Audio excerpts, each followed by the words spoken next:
In the darkness of the night, a world so secure and impenetrable was about to be shattered. A world where walls and iron bars were the final word in control, where escape seemed like a fantasy rather than a possibility. But Joaquin "Shorty" Guzman was no ordinary man. He was a legend in the making, a man who had defied the very laws of nature and human limitation, and now, he was about to do the impossible once again. It was a moment that would leave authorities and the world in disbelief. Guzman had spent years in the hands of the law, in the most secure of Mexican prisons. His capture was supposed to mark the end of his story, a story that had spanned decades of criminal ingenuity, violence, and cunning. Yet, in the face of the highest level of security, in a cell thought to be inescapable, Guzman did what no one could have imagined: he escaped through a tunnel. The tunnel itself was a feat of underground engineering, stretching for miles beneath the earth, a secret passageway so elaborate that even the most trained professionals could not have anticipated its existence. It was a tunnel that symbolized everything about Joaquin Guzman: his unrelenting desire for freedom, his brilliance in evading capture, and his uncanny ability to manipulate his surroundings. The walls of the prison were supposed to hold him, to constrain him in the final chapter of his life, but the very earth beneath his feet had become his ally. As the guards patrolled the hallways, completely unaware of the secret movements below, Guzman was quietly preparing his escape. Day by day, inch by inch, the tunnel was being carved out in silence, with tools smuggled in through the most unexpected means. It was a dangerous game, one in which every moment of progress could result in discovery, but for Guzman, this was nothing new. He had spent his life dancing on the edge, and now, he was preparing for the most dangerous escape of all. The authorities had long considered him a mastermind, a criminal whose power and influence had transcended borders. He was known as El Chapo, the Short One, a name that had struck fear into the hearts of law enforcement worldwide. His empire was vast, stretching from Mexico to the United States, and his criminal operations were so widespread that no one could truly grasp the full scope of his activities. But even with all of this power, Guzman found himself in a predicament unlike any other. He was caged, surrounded by walls, watched by armed guards, and kept in a high-security prison where every move was tracked. But in the darkest corners of his mind, he knew this was just another challenge, another game to be played. He had escaped once before, and now, he would do it again. The escape was not a mere physical act, it was a statement. Guzman was showing the world that he could never be contained, that no matter how high the walls, no matter how many barriers were put in his way, he would find a way out. And so, he did. The tunnel he crawled through was not just a path to freedom, it was a symbol of his indomitable will, a will that had carried him from the poverty-stricken streets of Sinaloa to the very top of the criminal underworld. As he emerged from the depths of the earth, the world was left stunned. Authorities had thought they had finally caught him, trapped him, but they were wrong. Guzman was free, once again slipping through their fingers like water. His escape sent shockwaves through the media and law enforcement, raising questions that would haunt them for years to come. How had he managed it? How had a man in the most secure prison system in the world vanished without a trace? The question that loomed over everything was this: why had he done it? What was it about Guzman that made him so determined to break free, not just from prison but from the entire system that sought to control him? Some said it was power, the unyielding need to maintain control over his empire. Others believed it was his thirst for freedom, a freedom that could never truly be captured in a cage. But whatever the reason, one thing was clear: Joaquin Guzman was a man who would never be caged, never be defeated. And his escape was just the latest chapter in a life that seemed to defy every expectation. Guzman's story had been one of reinvention, of constantly adapting to the ever-changing world around him. From a small-time smuggler to the leader of one of the most powerful drug cartels in the world, his rise had been marked by violence, betrayal, and a ruthless determination to succeed. But it wasn't just his criminal activities that made him infamous. It was his ability to evade the law, to slip through the cracks, to disappear without a trace. Each time authorities thought they had him cornered, he would find a way to escape, to vanish into the shadows, leaving behind only questions and confusion. His legend had begun long before his most recent escape. It had started with his rise through the ranks of the Sinaloa cartel, a rise that had been as calculated as it was ruthless.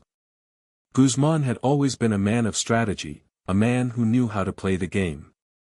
He understood the importance of alliances, the delicate balance of power, and the art of maintaining loyalty in a world where betrayal was inevitable. But what set him apart from others in the cartel world was his sheer determination, his ability to think several steps ahead, and most importantly, his ability to escape when things went wrong. The tunnel was just another chapter in his long history of escapes. It was a symbol of everything he had become, a man who could not be caught, a man who could never be held. And it was a statement to the world that no matter how many walls were built, no matter how many barriers were erected, he would always find a way out. As the authorities scrambled to find answers, Guzman remained silent, just as he always had. His escape was not just a physical act, it was a mental one as well. He had once again outsmarted the system, outwitted those who believed they could catch him. He was free, and with that freedom came a sense of power that few could ever understand. But even in his freedom, Guzman was not truly free. The law would continue to pursue him, and his empire would eventually begin to crumble. The very things that had made him so powerful, so untouchable, were also the things that would lead to his downfall. The tunnel, once a symbol of his ingenuity and brilliance, would eventually become a symbol of his hubris, his belief that he could escape from anything, even the consequences of his actions. In the end, the escape through the tunnel would be remembered not just as an extraordinary feat, but as a reminder of the complexities of Joaquin, Shorty, Guzman's life. He was a man who had defied the odds, who had rewritten the rules of crime, but he was also a man whose world would eventually come crashing down. The tunnel was both his triumph and his undoing, a symbol of the fine line he walked between freedom and captivity. And as the world moved on, Guzman's legend would continue to linger, a reminder that some men, no matter how hard they try, can never truly be caged. The sun set slowly over the rugged terrain of Sinaloa, casting long shadows across the dusty roads and worn homes. In this small corner of Mexico, life was simple but harsh, a place where survival often meant something more than just getting by. Joaquin Guzman, born into poverty, knew this truth from a very young age. His world was one of struggle, where hunger and hardship were constant companions. But even in the dust and sweat of the poor neighborhoods, there was always a dream, a spark of something bigger than the hand fate had dealt. Joaquin's early life was shaped by a family that fought to survive in an unforgiving environment. His father, a farmer, struggled to make ends meet, while his mother, a caring but weary woman, did what she could to hold the family together. Yet, despite their best efforts, the weight of poverty bore down on them. The image of the hard work in the fields, the sweat on his father's brow, became etched into his young mind, a constant reminder of the kind of life he didn't want. He had seen his parents work relentlessly, yet still remained just a step away from disaster. It was this experience that shaped his understanding of the world. The world was not fair, and to escape it, you needed more than hard work, you needed power, influence, and a willingness to do whatever it took to survive. From an early age, Joaquin witnessed the struggle of the men around him, men who seemed to have more than his father, yet never worked harder than him. It was the world of the local cartels, men who wielded power like weapons, who controlled everything from the townspeople's daily lives to the very landscape itself. He saw the wealth and respect they commanded, and it wasn't long before the allure of that life began to seep into his soul.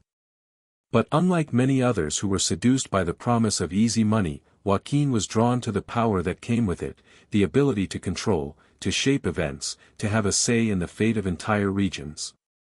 Power, he realized, was the only escape from the poverty that had shackled his family. By the time he was in his late teens, Guzman had already made up his mind. The fields and farms that defined his youth no longer seemed like an option. He turned toward the underworld, a world where rules could be bent, and the poor could rise above their station. It wasn't long before he found himself crossing paths with men who would change the course of his life forever. It started with small-time smuggling, simple transactions that pushed the boundaries of the law but offered enough money to tempt a young man with little else to his name. It was a dangerous game, but Joaquin was never one to shy away from danger. The more he immersed himself in the criminal world, the more he realized that his mind worked differently than most others in the trade. Where others saw chaos, he saw opportunity. He was keenly aware of the ebb and flow of the streets, the rise and fall of empires, and he understood that in the world he was entering, those who had the vision, the courage, and the cunning would be the ones who survived and thrived. It was a world where power was constantly shifting, alliances formed and broken, and danger was never far behind.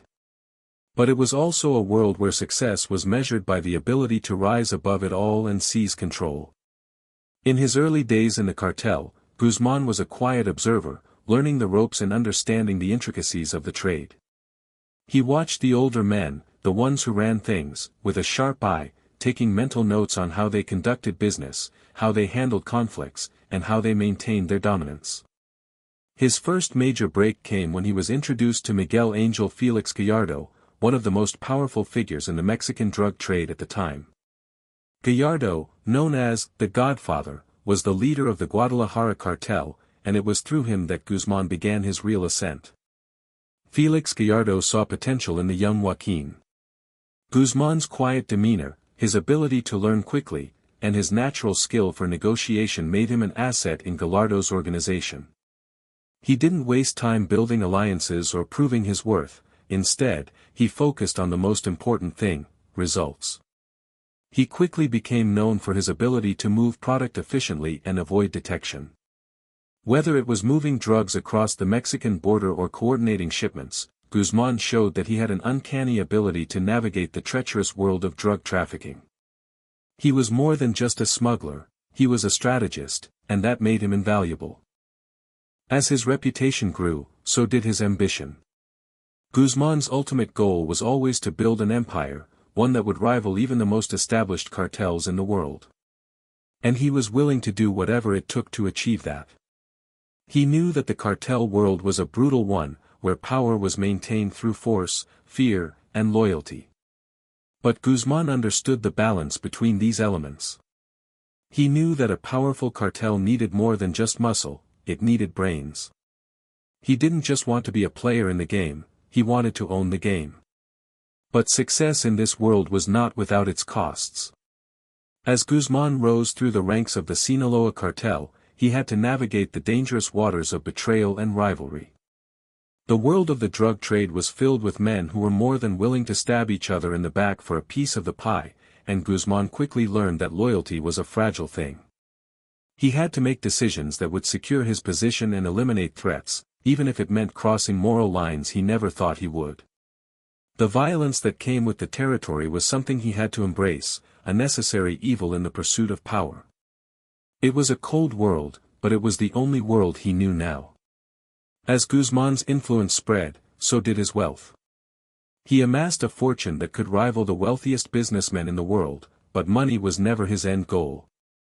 The real power, he realized, lay in control, in the ability to influence everything around him. He began to control drug routes, smuggling operations, and entire regions, ensuring that his cartel, Sinaloa, became one of the most powerful in Mexico.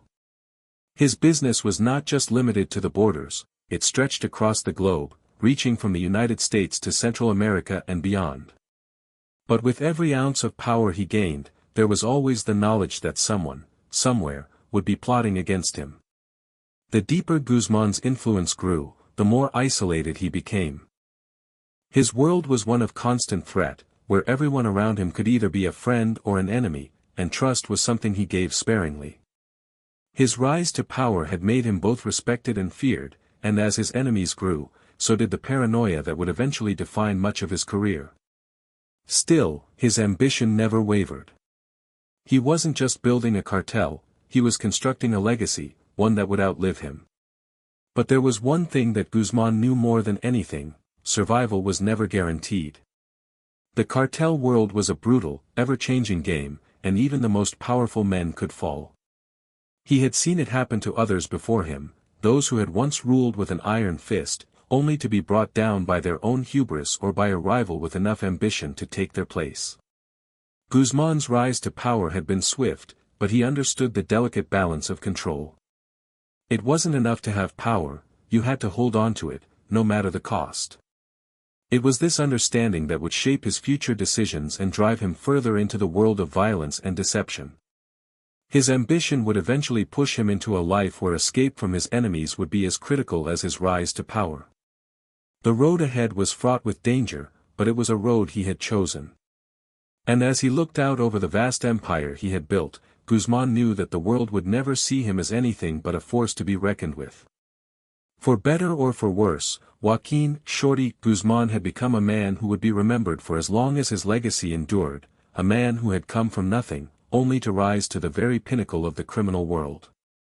Joaquin Guzman's entry into the world of organized crime wasn't one marked by a single bold move, but rather a slow, calculated crawl, inching his way through the shadows of Mexico's underworld. From the first moment he stepped into the drug trade, he wasn't just some eager young man looking for quick money, he was a strategist, a man who understood the value of patience and precision. At the start, his world was small, a few runs, a couple of connections, a handful of shipments. But even in those early days, something about Guzman stood out. He wasn't just ambitious, he was methodical. He saw opportunities where others saw risks, and he never hesitated to act when the time was right. His entry into the drug trade began with the most basic of tasks. Guzman wasn't thrust into the upper echelons of the cartel world straight away. Instead, he started on the ground floor, smuggling marijuana across the borders, running small-time operations with other low-level dealers. The work was dangerous but unremarkable. Yet even in these early days, Guzman was always thinking ahead. He learned the ins and outs of smuggling, the techniques that would allow him to stay one step ahead of law enforcement. His first forays into trafficking were basic, but it was clear that he had a rare talent for survival in this ruthless world.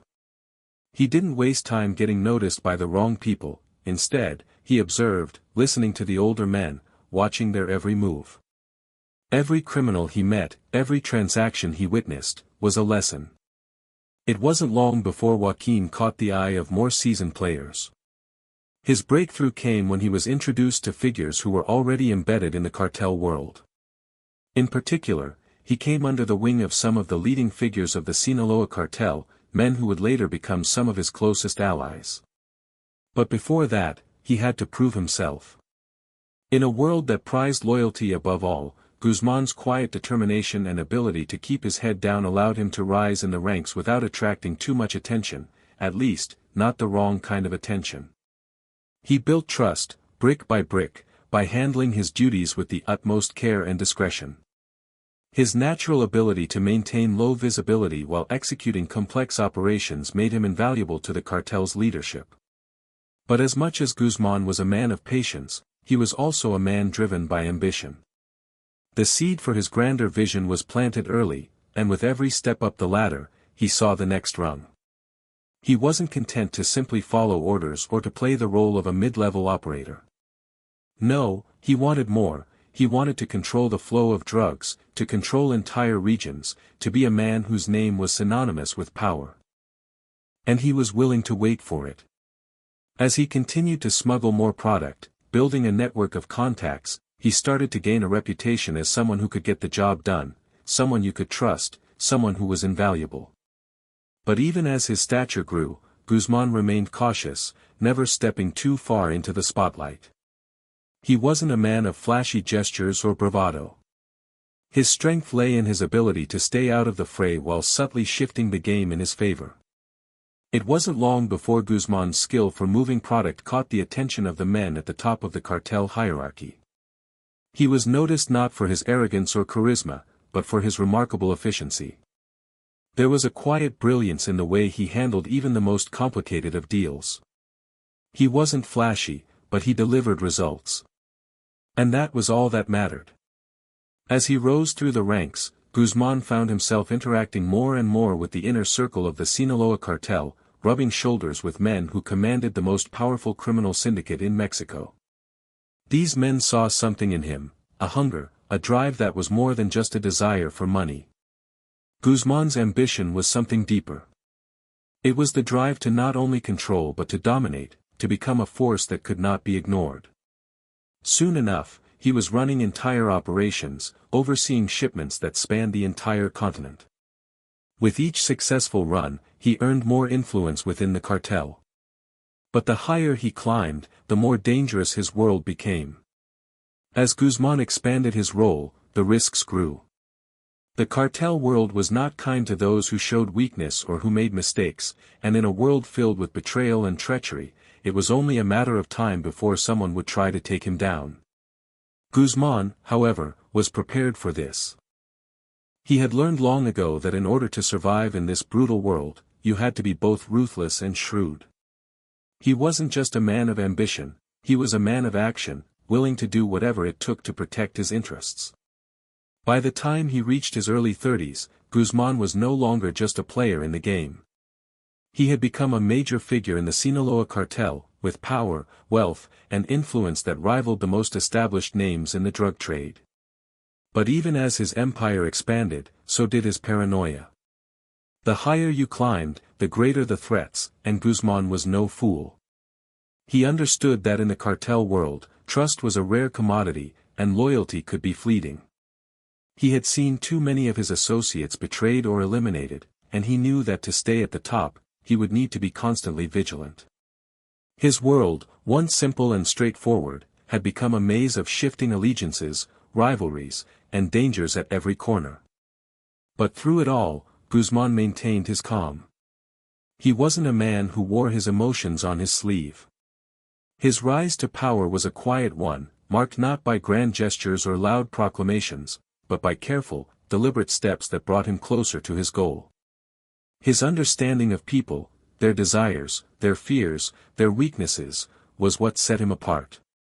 Guzman wasn't just a criminal, he was a manipulator, a man who could read situations and people with a precision that left little room for error. He knew when to make alliances and when to sever them. He knew when to strike and when to retreat. And most importantly, he knew that patience, in this world, was as valuable as any weapon. With each move he made, Guzman expanded his criminal network, controlling more routes, more territories, and more influence. His rise was methodical, but it was also inevitable. There were few who could stand in his way. As he expanded his empire, he came to control the most important drug routes in Mexico and beyond. He set up an infrastructure so vast and complex that it became almost impossible to trace. The Sinaloa cartel, under his direction, became a well-oiled machine, with operations spanning not just across Mexico, but through Central America, and into the United States. And it wasn't just drugs that Guzman was moving. He began to build a network of corrupt officials, politicians, and law enforcement officers who turned a blind eye to his operations in exchange for a cut of the profits. As his empire grew, so did the reach of his influence. He wasn't just a drug kingpin, he was a shadow ruler, controlling not just the physical world of crime, but the very systems that governed it. He had built an empire so vast that it was almost untouchable, and with every step he took, his power grew. But even as his empire flourished, Guzman's success was always tempered by the ever-present threat of betrayal. The higher you go, the more people want to see you fall. Guzman was aware of this and surrounded himself with a tight circle of trusted men who had proven their loyalty over time. Yet, no one could completely shield themselves from the constant threat of treachery. As his power continued to grow, so did his enemies, and Guzman knew that sooner or later, his empire would be tested. The stage was set for a new phase in his life, one where his survival would depend not just on his ability to outsmart the law, but on his ability to outthink his rivals and enemies. It was a dangerous game, but one that Joaquin Guzman had mastered better than most. As he continued to rise, one thing became clear: he was not just playing for money, power, or fame. He was playing for something deeper, something more profound. The world would come to know him as El Chapo, the man who could not be caged, the man who could slip through any net. But in those early days, Joaquin Guzman was simply a man with a vision, and an unrelenting will to make that vision a reality. As Joaquin, Shorty, Guzman's influence within the Sinaloa cartel grew, so too did his understanding of the criminal world's most brutal truths. He was no longer just a quiet observer or a low-level player, he had become a rising force within one of the most powerful drug trafficking organizations in the world. His transformation from an ambitious young smuggler to one of the most feared men in the cartel was nothing short of meteoric, yet it was also inevitable. Guzman's rise didn't happen by chance, it was a carefully calculated series of moves that allowed him to slowly carve out a place for himself at the top of the criminal underworld. By the time Guzman assumed the title of El Chapo, he had become a shadow figure whose influence stretched far beyond the borders of Mexico. The moniker, meaning, the short one, was fitting in some ways, but it belied the depth of his reach and the sheer power he commanded. He was a man who had risen from nothing, a man whose roots were firmly planted in the rugged terrain of Sinaloa, but whose ambition had no limits. To those who worked for him, he was a symbol of both fear and awe.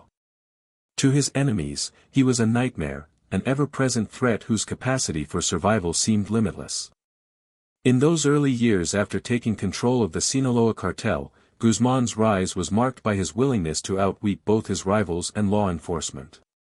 He wasn't just relying on brute force to maintain his power, he was using his intellect, his understanding of human nature, and his strategic brilliance. He learned early on that the cartel world was a complex web of alliances, betrayals, and shifting loyalties, and he quickly adapted to this reality. Guzman understood that while violence and intimidation could secure short-term gains, it was loyalty, cunning, and trust, albeit in limited quantities, that built long-term power. Guzman's early days as the leader of Sinaloa were characterized by a remarkable ability to navigate the perilous terrain of cartel politics. His main rival at the time was the powerful and ruthless Felix Gallardo, the leader of the Guadalajara cartel, who was often referred to as the Godfather of Mexican drug trafficking. Gallardo had been one of the first to consolidate power in Mexico's burgeoning drug trade, and for years, he controlled the majority of the trafficking routes into the United States. But as Guzman's power grew, so did his ambition. He wasn't content to simply work under Gallardo's shadow, he wanted to control the entire empire, and he would stop at nothing to achieve it. It was in this cutthroat environment that Guzman's rise to power truly began. In a series of bloody confrontations and strategic maneuverings, Guzman managed to wrest control of the cartel from Gallardo and other factions. His ruthless efficiency and ability to orchestrate covert operations helped him solidify his grip on the cartel's operations. He quickly became known for his capacity to think on his feet and for making decisions that seemed unpredictable to others, yet always delivered the desired outcome. While many of his rivals relied on sheer force and intimidation, Guzman relied on his wit and his ability to predict what his enemies would do next. It was this combination of violence and intellect that made him so dangerous. One of the hallmarks of Guzman's leadership was his ability to stay ahead of law enforcement. He quickly learned that traditional methods of smuggling and trafficking could only take him so far. To maintain his dominance, he needed to innovate, to think beyond the conventional methods of his competitors. And so, he began developing a network of tunnels, elaborate, secretive passageways that allowed him to move drugs and money across borders without detection.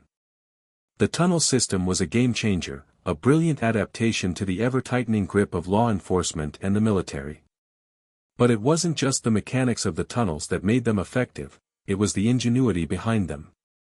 Guzman's tunnels were hidden in plain sight, dug with a precision and secrecy that made them nearly impossible to detect. These tunnels became emblematic of Guzman's leadership style. He was a man who refused to accept the limitations imposed on him by society, law, or geography. Where others saw barriers, he saw opportunities, and where others saw risks, he saw rewards. His ability to think outside the box allowed him to outpace the authorities at every turn, keeping his empire running smoothly while others struggled to keep up. And as the years went by, Guzman's legend grew. The media dubbed him El Chapo, and the name became synonymous with fear and respect. He was no longer just a local figure in the Sinaloa cartel, he was a global force, a kingpin whose influence extended from the mountains of Mexico to the streets of New York, Chicago, and beyond. But as Guzman's empire expanded, so too did the threats against him. The more power he accumulated, the more enemies he made. Rival cartels, law enforcement agencies, and even his own associates began to see him as a target, and many sought to bring him down. Yet, even in the face of these growing threats, Guzman seemed untouchable. He wasn't just the leader of the Sinaloa cartel, he had become a symbol of the very idea that no one could escape from the law, no matter how much money or power they wielded. In this high-stakes game of cat and mouse, Guzman relied on a network of loyal operatives, many of whom had been with him since the early days of his rise. These men were fiercely loyal, not out of any sense of morality, but because they understood the value of power and the protection it provided. Guzman had cultivated an air of invincibility, and for a time, it seemed like no one could touch him. His cartel grew wealthier and more entrenched, spreading its influence even further, and with each successful shipment, his power seemed more entrenched than ever before. Yet, as with all great empires, Guzman's dominance was not without its cracks. The very systems that made him invincible also began to work against him. The constant pressure from law enforcement, the internal betrayals, and the rising tensions with rival cartels took their toll. Despite his brilliance, Guzman's empire began to show signs of strain. The fear of being caught, of losing everything he had built, began to eat at him. His paranoia deepened, and the walls that had once shielded him from the outside world started to close in. It was a psychological battle that he could not escape from, and despite his best efforts, it would eventually bring him down. Still, even in the face of mounting pressure, Guzman never lost his will to fight. His resolve remained ironclad, and he continued to navigate the ever-tightening grip of the authorities and his enemies. His empire, once untouchable, began to feel the weight of its own success, but Guzman continued to adapt, to shift, and to fight. He would never stop moving, never stop striving for more. He was a man who had clawed his way to the top, and he would do whatever it took to stay there. Whether it was through tunnels, bribes, or brutal force, Guzman was determined to hold on to the power he had built, and to never let anyone take it away from him. By the time his reign had reached its peak, Guzman had become something more than just a drug lord. He had become a legend, a symbol of defiance against the forces that sought to control him. His ability to outsmart the authorities, his relentless drive, and his uncanny ability to stay one step ahead of those who sought to bring him down made him a figure of awe and fear. But in the end, it was his ambition, his hunger for power, that would lead to his downfall. Like all great empires, the Sinaloa cartel was built on the strength of one man, and when that man fell, so too did the empire he had built. But even in defeat, Joaquin Guzman would remain a figure of legend, a man whose story would be told for years to come. His name would echo through the streets of Mexico and beyond, a reminder that even the greatest of empires are never immune to the forces of time, betrayal, and ambition. The world around Joaquin Guzman seemed to be crumbling in slow motion. The empire he had spent years carefully building, expanding from the rugged mountains of Sinaloa to the far reaches of North America, was now under siege. What had once been a symbol of untouchable power was beginning to show the first signs of weakness. In the world of organized crime, empires were built on trust, loyalty, and the fear of retribution, but even the mightiest of empires could falter when the cracks in the foundation started to show. Guzman's carefully crafted world, once impenetrable, was beginning to unravel, and with it, his once unshakable control over the Sinaloa cartel.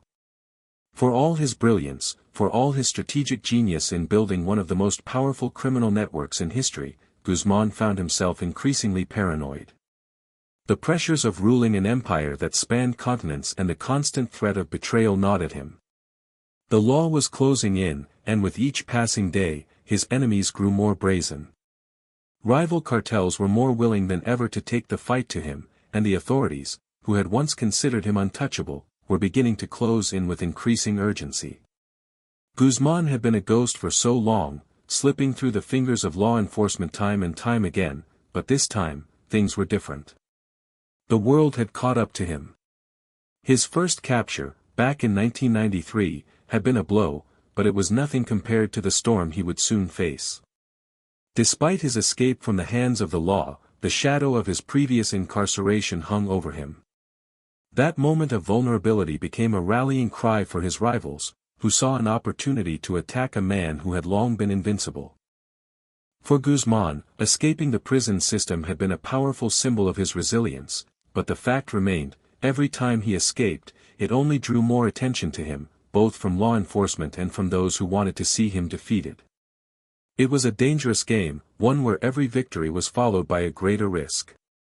In the years after his escape, Guzman's influence grew exponentially. His cartel had expanded into new territories, spreading its influence across Central America, even penetrating deeper into the United States.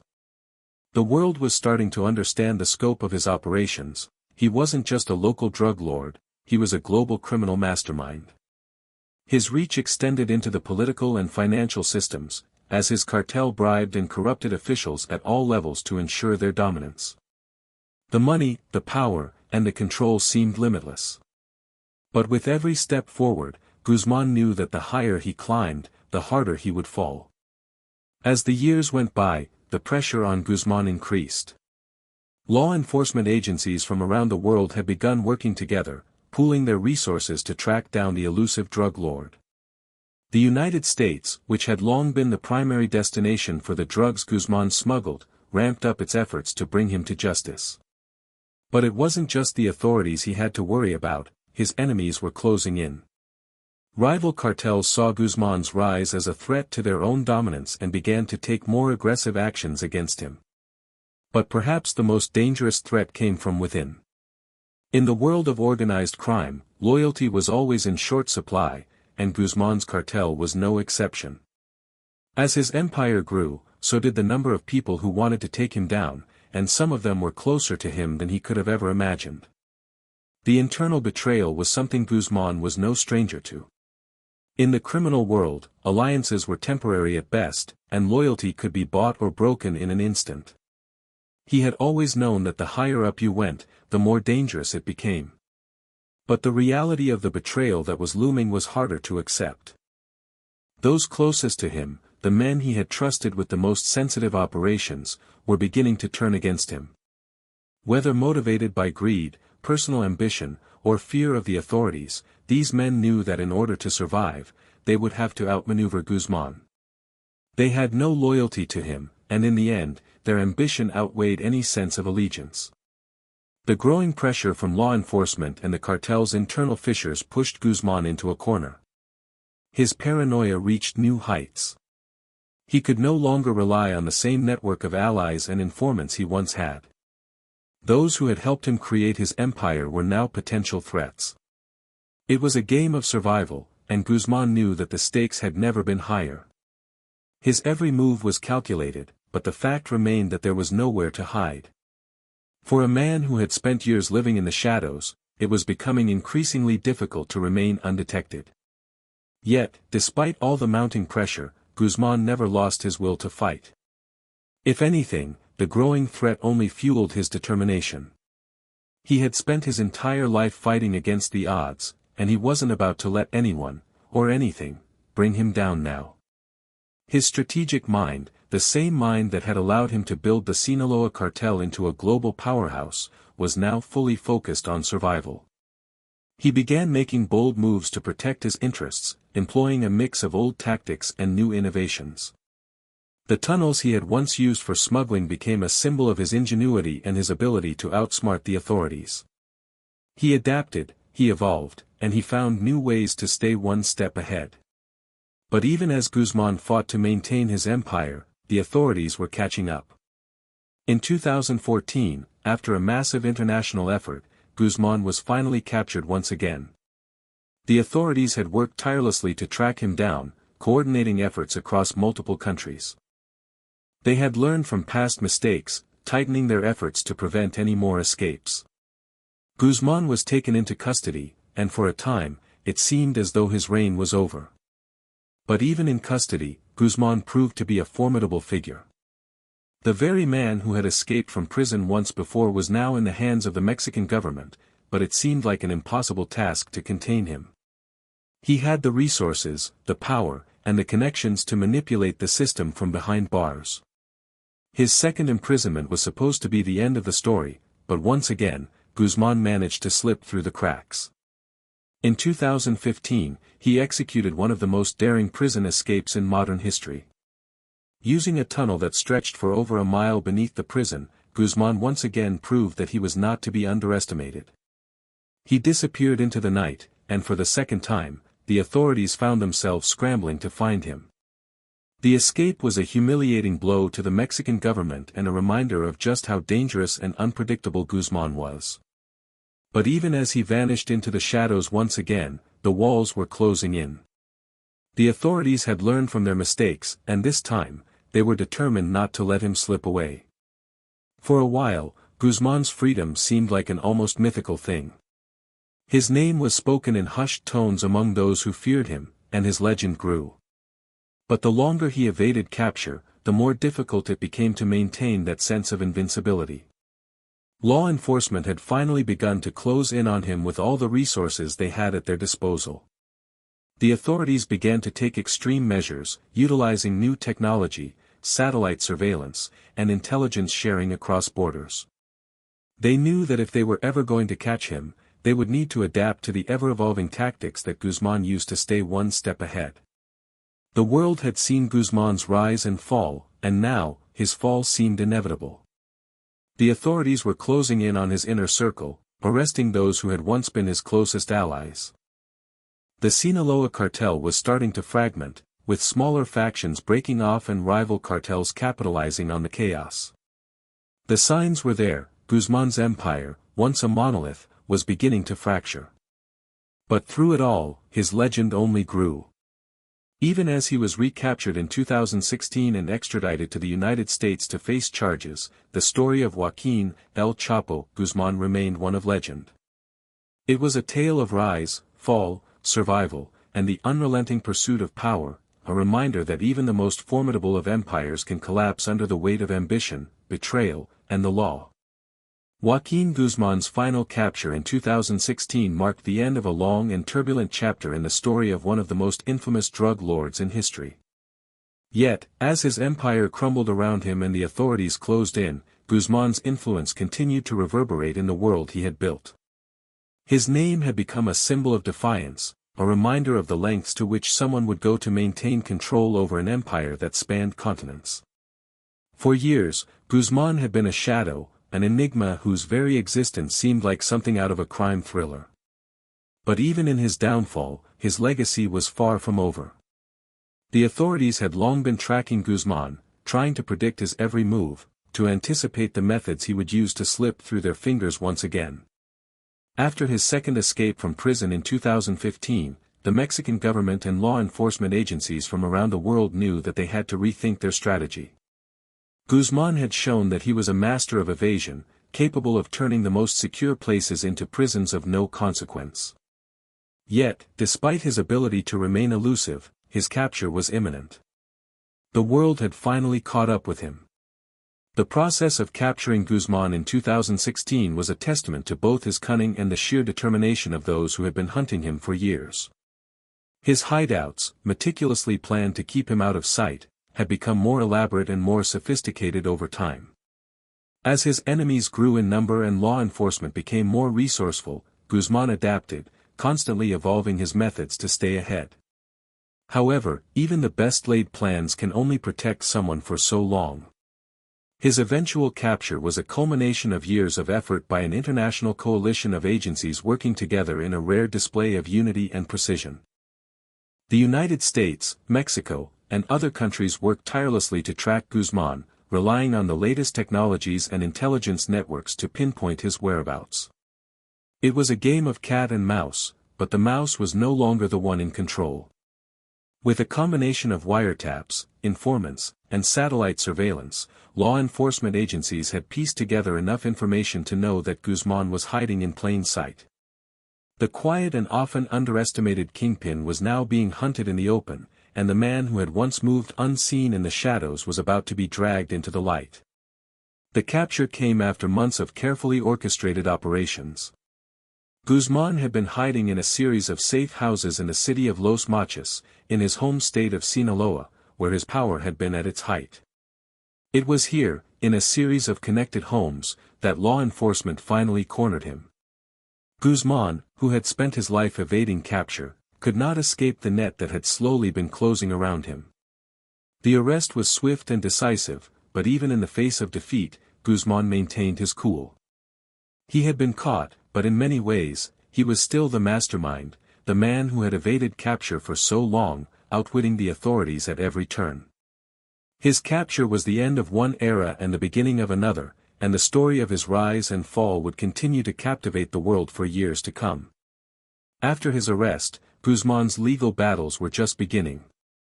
The United States, which had long sought his extradition, would now begin the complex process of bringing him to trial. The charges against him were numerous: drug trafficking, money laundering, organized crime, and murder, to name just a few.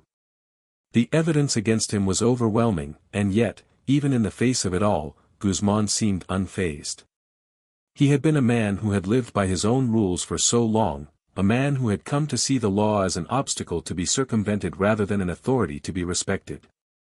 Even in his new prison cell, Guzman's influence continued to extend beyond the bars that confined him. In the United States, the case against Guzman quickly became a media sensation. His trial became the focal point of a larger conversation about the war on drugs, organized crime, and the power dynamics between Mexico and the United States. His arrest and subsequent trial were not just a victory for law enforcement, they were a symbol of the changing tide in the fight against global drug cartels. For years, Guzman had been the untouchable kingpin, the one who always slipped away, the one who seemed immune to the reach of justice. But now, he was facing the full weight of the legal system. Yet even as the case against him unfolded, Guzman's legend only grew. His story was told and retold, with each recounting adding layers of myth and reality to the figure he had become. The media portrayal of Guzman as a nearly mythical figure, the man who had built an empire on drugs, corruption, and violence, captured the public's imagination. Documentaries, books, and even films were made about his rise to power, his legendary escapes, and his eventual capture. In some ways, Guzman had transcended his identity as a drug lord. He had become a symbol of something larger, something more profound, a figure of rebellion, a man who defied the odds and made the world tremble. But as the trial against him proceeded, the truth of his empire began to emerge in stark detail. The world learned about the vast networks he had created, the tunnels that had allowed him to move drugs across borders, the bribed officials who had helped him evade capture, and the men who had died in his pursuit of power. Guzman's empire was not just built on drugs, it was built on fear, violence, and manipulation. The stories of his rise were filled with tales of ruthlessness, betrayal, and bloodshed. His name had become synonymous with the brutality of the drug trade, and yet, there was something magnetic about his story, something that captivated the public's imagination. Even as Guzman faced trial, his legacy continued to shape the world around him. The Sinaloa cartel, while weakened by his arrest, remained a force in the world of organized crime. The cartel structure was built around Guzman's leadership, and with him behind bars, the power vacuum left in his wake was filled by those who had once served him.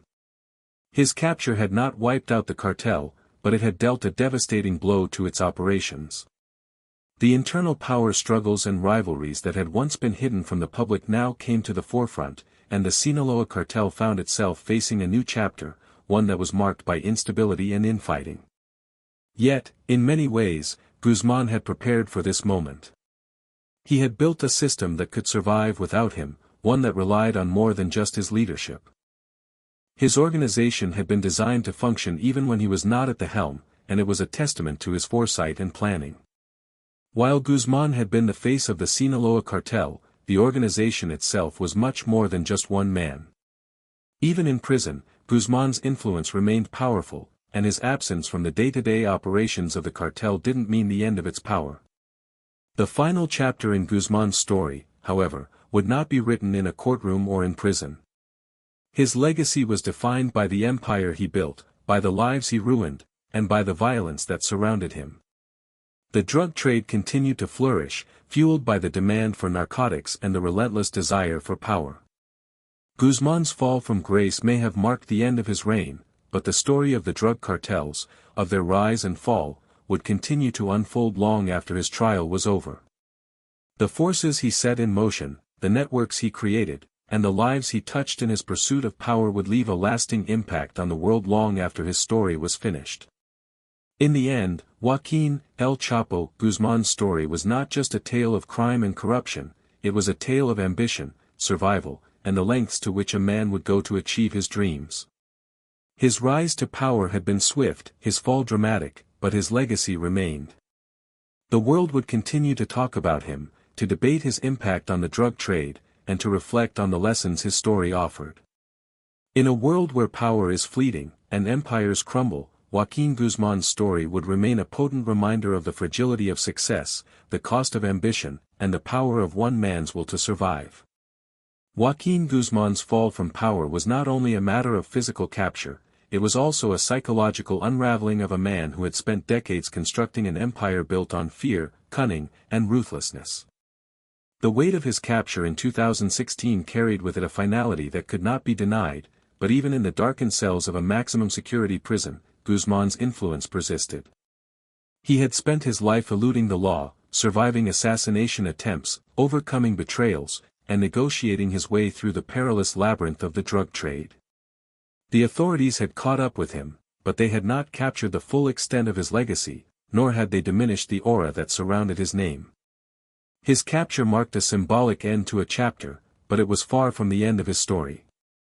For many, the arrest of Guzman seemed like the ultimate triumph of law and order over chaos and violence. It was the culmination of years of international cooperation, years of intelligence gathering, wiretapping, and surveillance. He was no longer the shadowy figure slipping through the cracks of the justice system, but a prisoner facing the full weight of his criminal actions. But for others, Guzman's capture felt like the end of an era, the end of a figure whose audacity, ingenuity, and sheer will to survive had made him a legend. His name had become synonymous with the power of the drug cartels, a symbol of the lengths to which someone could go to bend the world to their will. Even in prison, even with his empire in tatters, Guzman was a symbol of defiance, a reminder of how easily a man could escape the world's attempts to contain him. The way Guzman's story unfolded was almost cinematic. His rise to power was a tale of determination and violence, of stepping over countless bodies to achieve dominance in the drug trade. And his escapes, the two dramatic prison breaks that stunned the world, became a part of his legend. In a sense, Guzman had become a mythical figure, a symbol of resilience, of someone who refused to be defeated by anyone, not even the most powerful forces of law enforcement. Yet, as time wore on, the cracks in his empire began to show. His empire was not as invincible as he had once believed, and the cracks were not just external, they were also internal. Even his closest allies began to see the man who had once seemed infallible as a liability, a ticking time bomb whose continued survival in the cartel world threatened to bring down everyone associated with him. In prison, Guzman found himself facing a new reality, a reality that he had never fully considered. No longer able to move freely, no longer able to oversee his operations or interact with his loyalists in the way he had done for so long, he was forced into a world where the rules were different. Yet, even in these constrained circumstances, Guzman's mind remained sharp. He had spent decades building an empire based on deception, manipulation, and the ability to maintain control even when the walls were closing in. Now, in prison, he used the same strategies to maintain his influence, operating through intermediaries, communicating with allies, and even directing the activities of the Sinaloa cartel from behind bars. His connections to the outside world were not severed, instead, they were funneled through a network of trusted lieutenants who continued to carry out his orders. Even in the confines of his cell, Guzman maintained an air of power, a quiet authority that extended far beyond the walls of his prison. His ability to stay connected to the world of the cartel was not just a testament to his survival skills but to the reach of the empire he had created. The Sinaloa cartel, though severely weakened by his capture, still maintained a stranglehold on the drug trade, and Guzman's leadership remained a key element in its operations. Even behind bars, his influence remained undeniable. But this wasn't the kind of leadership that came from a position of strength, it was the kind of leadership that came from a position of fear. Guzman's empire was held together by terror, and his loyalists followed him not out of loyalty or respect, but out of a deep-seated fear of what would happen to them if they failed him. Guzman's time in prison was not just about managing his cartel from the shadows. It was also about defending himself against the many enemies who now surrounded him. The people who had once been his allies were now his rivals, and the threats to his life were constant.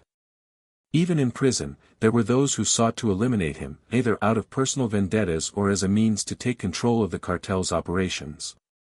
Guzman had always been a man who understood the power of paranoia, and in prison, his paranoia reached new heights.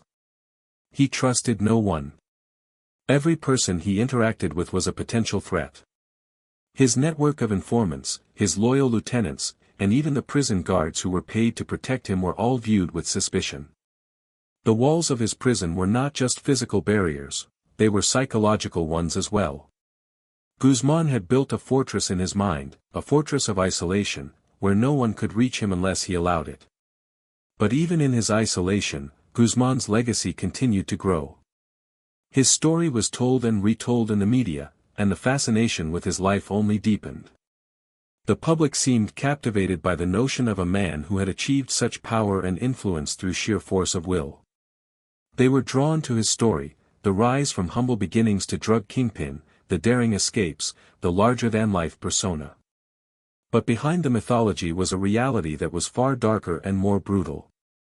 Guzman had built his empire through violence, through betrayal, and through the destruction of anyone who stood in his way.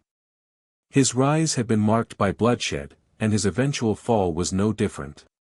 Yet, even as his world collapsed, the myth of El Chapo persisted. For those who had lived through the brutality of his reign, the sight of him behind bars brought a sense of justice, a feeling that the man who had caused so much suffering had finally been caught. But for others, Guzman remained a symbol of something larger, of a system that had allowed him to thrive, of a world where power was often more important than morality. The cartels didn't just survive through brutality, they survived through systems of corruption, manipulation, and fear. Guzman's ability to stay one step ahead of law enforcement, to move through the world unnoticed, was a testament to the vast networks of power that existed behind the scenes, both in Mexico and the United States. But even in the face of these overwhelming forces, Guzman never gave up. He continued to fight, to manipulate, to plot. The authorities had captured the man, but they had not captured the system he had built. The cartels, though weakened, would continue to thrive. The war on drugs, which had claimed so many lives and shattered so many communities, was far from over. And while Guzman may have been imprisoned, his impact on the world would continue to be felt for years to come. His rise, his fall, and his legacy would serve as a stark reminder of the dangerous world of organized crime and the lengths to which a man would go to maintain control over it. As Guzman's trial proceeded, it became clear that he had already accepted his fate. The charges against him were overwhelming, and the evidence stacked against him was irrefutable. But even as he faced the possibility of life in prison or worse, Guzman remained unfazed. His confidence, the same confidence that had allowed him to outwit the authorities for so many years, never wavered. The trial was merely a formality, a public spectacle that would not change the reality of his legacy. He had built an empire, and no matter what happened to him personally, the Sinaloa cartel would continue to operate. His influence would live on through the men who had served him, through the systems of corruption and power that he had constructed, and through the generations of drug lords who would follow in his footsteps. Joaquin Guzman, the man who had once been untouchable, had now become a symbol, of defiance, of survival, and of the dark forces that continue to shape the world of organized crime. His story was far from over. Even as the final chapters of his life played out in a courtroom and behind prison walls, his legacy loomed large, a reminder that the fight for control, power, and influence was far from over. Joaquin Guzman's descent into the depths of a life spent behind bars signaled more than just the fall of a man, it represented the crumbling of a colossal empire built on violence, betrayal, and manipulation. From the very beginning, Guzman had been a man defined by his ability to rise above any obstacle, a self-made kingpin whose ability to think strategically and act ruthlessly had brought him to the top of the Sinaloa cartel. Yet as the authorities finally managed to corner him, and as the weight of his capture set in, Guzman was faced with the reality that his empire, though powerful, was ultimately impermanent. The very things that had made him invincible in the world of drugs, politics, and criminality were now the very reasons his empire began to collapse. His time in prison marked a crucial shift. The networks he had built over decades were still running, but the intricacies of command had changed. For years, Guzman had been the central hub of the Sinaloa cartel, and every operation, every drug shipment, every money laundering scheme, had been executed with his approval. He had been untouchable, operating from the shadows with a level of influence that few in history had ever matched. However, with his imprisonment, the centralized power that had defined his reign was fractured. Although the cartel still operated under the Sinaloa name, the leaders within the organization began to vie for power. The once loyal lieutenants now had to figure out how to move forward without the figurehead who had been so instrumental to their success. While Guzman's influence from behind bars continued to hold sway, the situation was different. No longer was he the charismatic, hands-on leader who could walk the streets of Mexico with impunity. No longer could he lead by intimidation or direct interaction. Now, from his confined space, he was forced to rely on intermediaries, and the very foundation of his empire started to show cracks as disputes over power and loyalty emerged. Those who had once revered him as their leader now looked to fill the void his absence created. The careful web of loyalty that Guzman had spun over the years began to fray as rivals within the organization fought for dominance. At the same time, law enforcement, fueled by their long pursuit of Guzman, began to adapt to the shifting dynamics of the cartel. As Guzman's capture in 2016 was celebrated as a triumph, it was not without its consequences. The Sinaloa cartel, though still operational, had been severely weakened by the loss of its head. While it would be far too simple to say that the capture of Guzman marked the definitive end of the cartel, it certainly began a slow erosion of its once mighty structure. It wasn't just the loss of Guzman's leadership that hurt the cartel, it was the ripple effect of his capture, as key members of his organization began to fall under the pressure of law enforcement's relentless pursuit. Meanwhile, Guzman's trial in the United States drew global attention. The legal battle was a spectacle, with media outlets devoting hours of coverage to the man who had evaded capture for decades.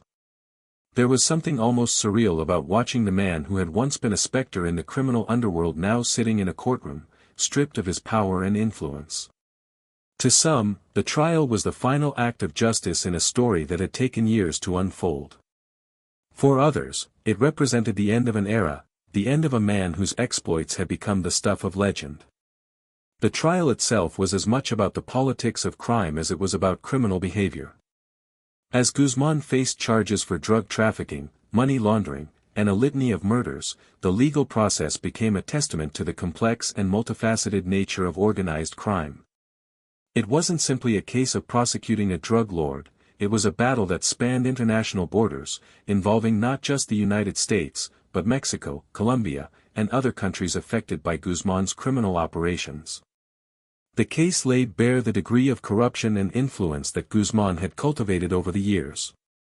His network of operatives had spread far beyond the cartel itself, weaving through government institutions, law enforcement, and even financial systems. The court proceedings revealed the extent to which Guzman had used every avenue of power at his disposal to maintain control of his empire.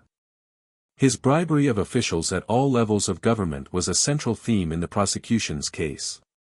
Testimonies from former cartel members, many of whom were cooperating with the authorities in exchange for reduced sentences, painted a vivid picture of a man who had built a kingdom on deception and corruption. They spoke of the millions of dollars Guzman had funneled to politicians, judges, and law enforcement officials, ensuring that he remained a step ahead of the law at every turn. His network wasn't just about smuggling drugs across borders, it was about creating a system of protection and impunity that allowed him to operate unchecked for years. As the trial unfolded, Guzman's defense team mounted a fierce challenge to the charges against him, attempting to discredit the testimony of cooperating witnesses and the evidence presented by the prosecution. They argued that Guzman was being made a scapegoat, a symbol of the larger problem of drug cartels and law enforcement's inability to curb the drug trade. However, the weight of the evidence against him was overwhelming. Wiretaps, surveillance footage, and the testimonies of those who had worked closely with him painted a clear picture of a man who had masterminded one of the most extensive and deadly drug trafficking operations in history. Yet, even in the face of these damning revelations, Guzman's supporters remained loyal to him. There were still those within his circle who saw him as a hero, a man who had risen from humble beginnings to become one of the most powerful figures in the world. To them, Guzman was a symbol of defiance, someone who had stood up against the system and created something from nothing. Even in his imprisonment, there were whispers that he would rise again, that his network would continue to function without him, and that his legacy would endure. In the end, the trial concluded with a conviction, and Guzman was sentenced to life in prison. It was a bitter end for a man who had once controlled a multi-billion-dollar empire, but it was also a testament to the power of persistence. The justice system had finally caught up with him, and while his empire had been shattered, the legend of Joaquin, El Chapo Guzman continued to live on. The trial and conviction may have marked the legal end of his story, but the impact of his life and his crimes would be felt for years to come. The Sinaloa cartel, though fractured, would continue to operate, and Guzman's legacy would continue to shape the world of organized crime for the foreseeable future. For those who followed his rise and fall, Guzman's story was a powerful reminder of the limits of power and the fleeting nature of even the most invincible of empires. He had been the face of one of the most dangerous criminal organizations in the world, but he was also a man who had been brought down by the very system he had long sought to undermine.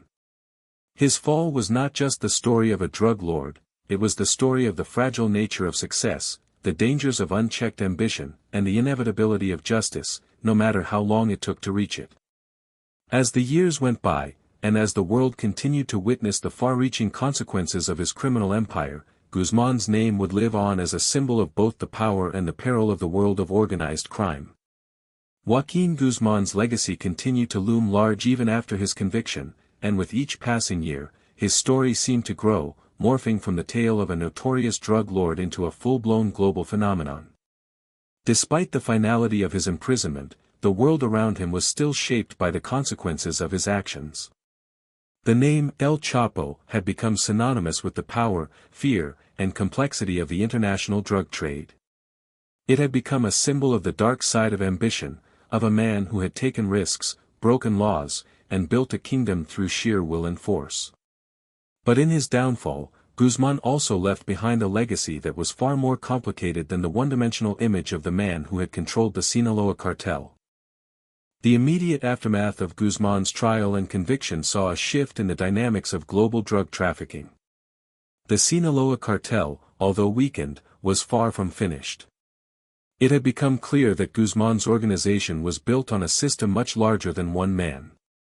It was a multi-layered operation, one that relied not only on Guzman's leadership but also on the networks he had created, the structures he had set up, and the people who had risen to positions of power within the cartel.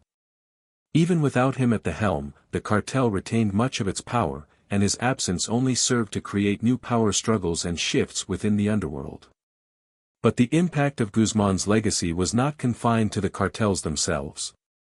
His rise and fall had far-reaching consequences, especially for the communities affected by his actions.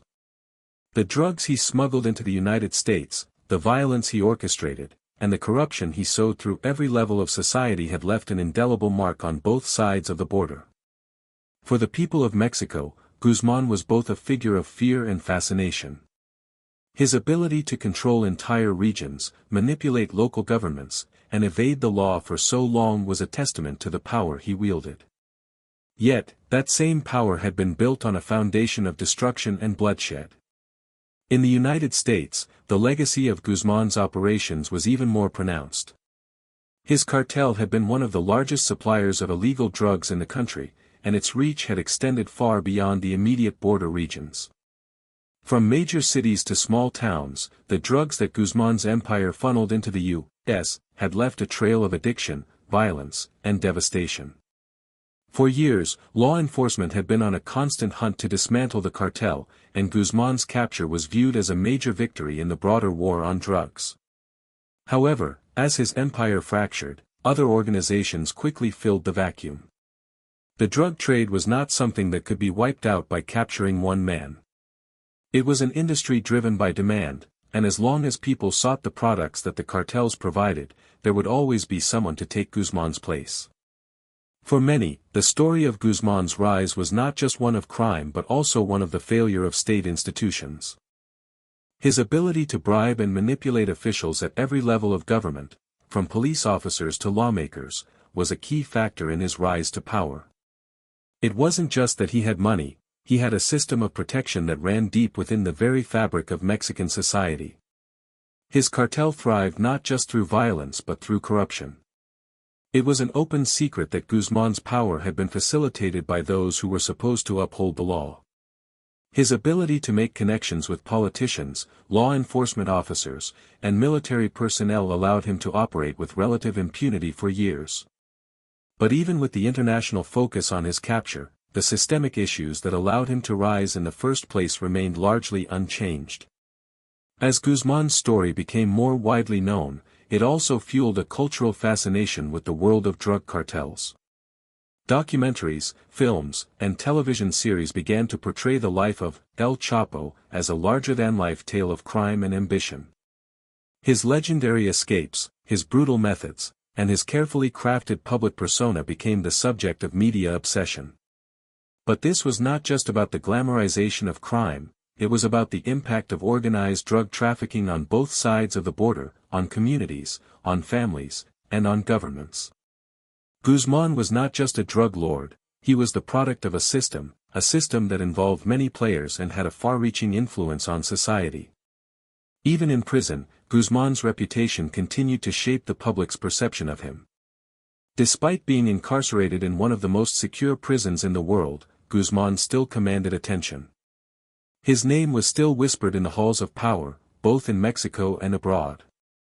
His supporters, who had been with him through thick and thin, remained loyal, and they were willing to do whatever it took to keep his memory alive. There were even rumors that his family continued to play a role in the cartel's operations, taking up the mantle of leadership and ensuring that the Sinaloa cartel remained a force to be reckoned with. The myth of El Chapo only grew stronger with his imprisonment, and the legacy of his rule seemed to have taken on a life of its own. For many, Guzman's story was a tragic one. A man who had been born into poverty, a man who had seen the world as a place of endless opportunity, had risen to the pinnacle of power only to lose it all in the end. His story was one of ambition and survival, of the lengths to which a person would go to achieve greatness, and the price one had to pay for it. In his rise, Guzman had played the role of the anti-hero, a figure who defied the odds and outwitted those who sought to bring him down. Yet in the end, his ambition had proven to be his undoing. No matter how cunning he had been, no matter how many times he had escaped the law, the reality was that no empire, no matter how well crafted, could stand forever. As Guzman's trial and conviction came to a close, there were many questions left unanswered. The full extent of his operations, the number of lives ruined by the drugs he had trafficked, and the degree of corruption he had fostered remained matters of speculation. The trial had uncovered much, but it had also raised more questions about the broader networks involved in the drug trade. While Guzman had been the face of the Sinaloa cartel, he had not been alone in building and sustaining it. His rise was not just a story of one man's ambition, it was a story of how power, wealth, and influence could warp an entire system. The world had been left with a complex and difficult legacy. While Guzman's fall was celebrated by many as a victory in the fight against organized crime, it also served as a stark reminder of the power of the drug trade. Guzman may have been imprisoned, but the forces that had driven his rise to power were still very much alive. The demand for drugs, the corrupt systems that enabled the cartels to thrive, and the endless cycle of violence continued to shape the world long after Guzman's capture. As Guzman's story became part of the collective consciousness, the question that remained was simple: what had really been achieved by his capture? Had the war on drugs been won, or was it just another chapter in an ongoing battle that seemed to have no end? Guzman had been caught, but the system that had allowed him to rise in the first place remained intact. His fall was merely the shifting of one chapter, but the larger story, one of crime, corruption, and violence, was far from over. The name El Chapo had been dragged through the courts, but the impact of his empire would continue to be felt long after his story was finished. His legacy was one of power, betrayal, and destruction, and even in his absence, his shadow would loom large over the world of organized crime for years to come. The story of Joaquin Guzman's rise, reign, and eventual downfall left a deep and lasting impression on the world. Despite his capture, Guzman's influence continued to ripple through the corridors of the global drug trade, casting a shadow that would remain for years. His legacy was one that continued to shape both Mexico and the United States, and indeed, the world. While many celebrated his capture as the triumph of justice, the reality was much more complex. Guzman had not simply been a drug lord, he was the embodiment of a system of power that thrived on corruption, violence, and fear. His empire, even after his fall, would continue to affect the world in ways that no one could have predicted. For years, Guzman had been a ghost, a shadowy figure whose name alone struck terror in the hearts of those in the criminal world.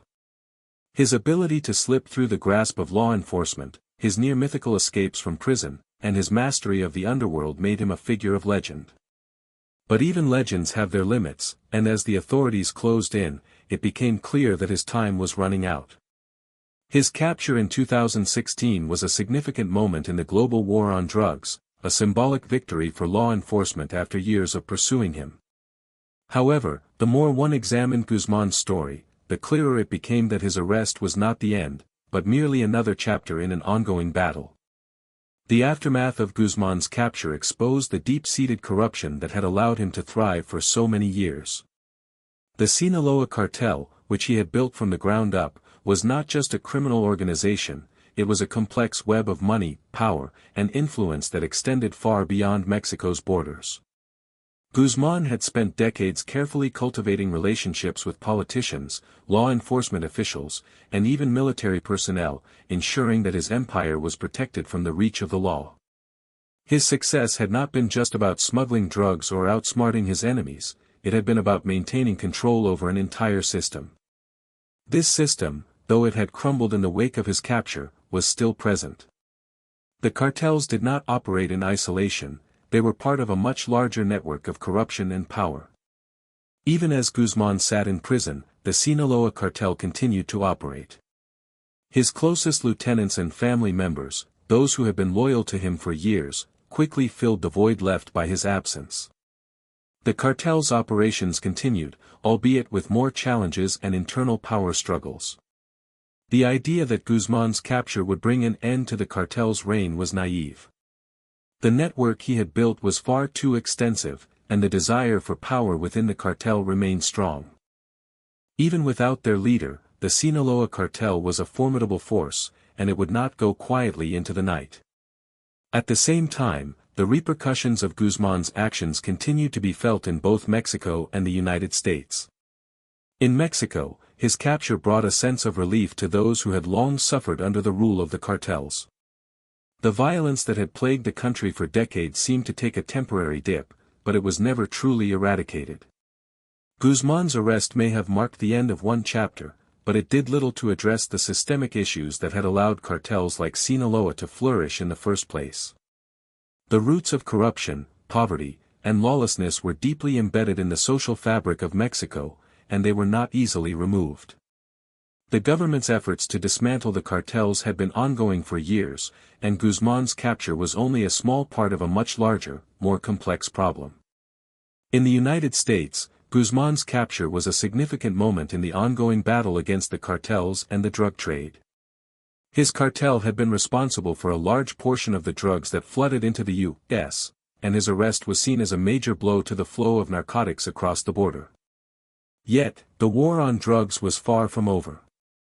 Even with Guzman behind bars, the demand for drugs remained high, and other criminal organizations were more than willing to fill the void left by the Sinaloa cartel. The American public, too, was drawn to the myth of El Chapo, captivated by the idea of a man who had evaded justice for so long. His story, filled with daring escapes, ruthless ambition, and a trail of violence, was the stuff of legends. But behind the headlines and the myths was a darker reality, one in which thousands of lives were destroyed by the drugs that Guzman's cartel had trafficked.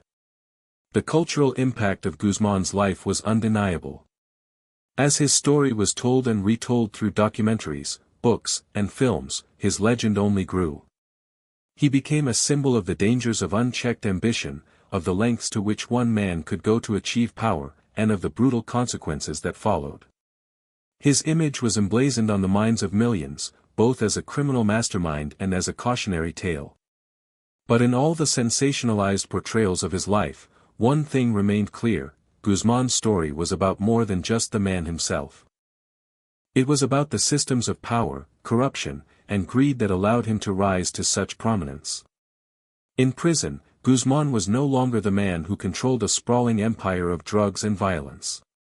He was just another inmate, caught in a system that he had once manipulated to his advantage.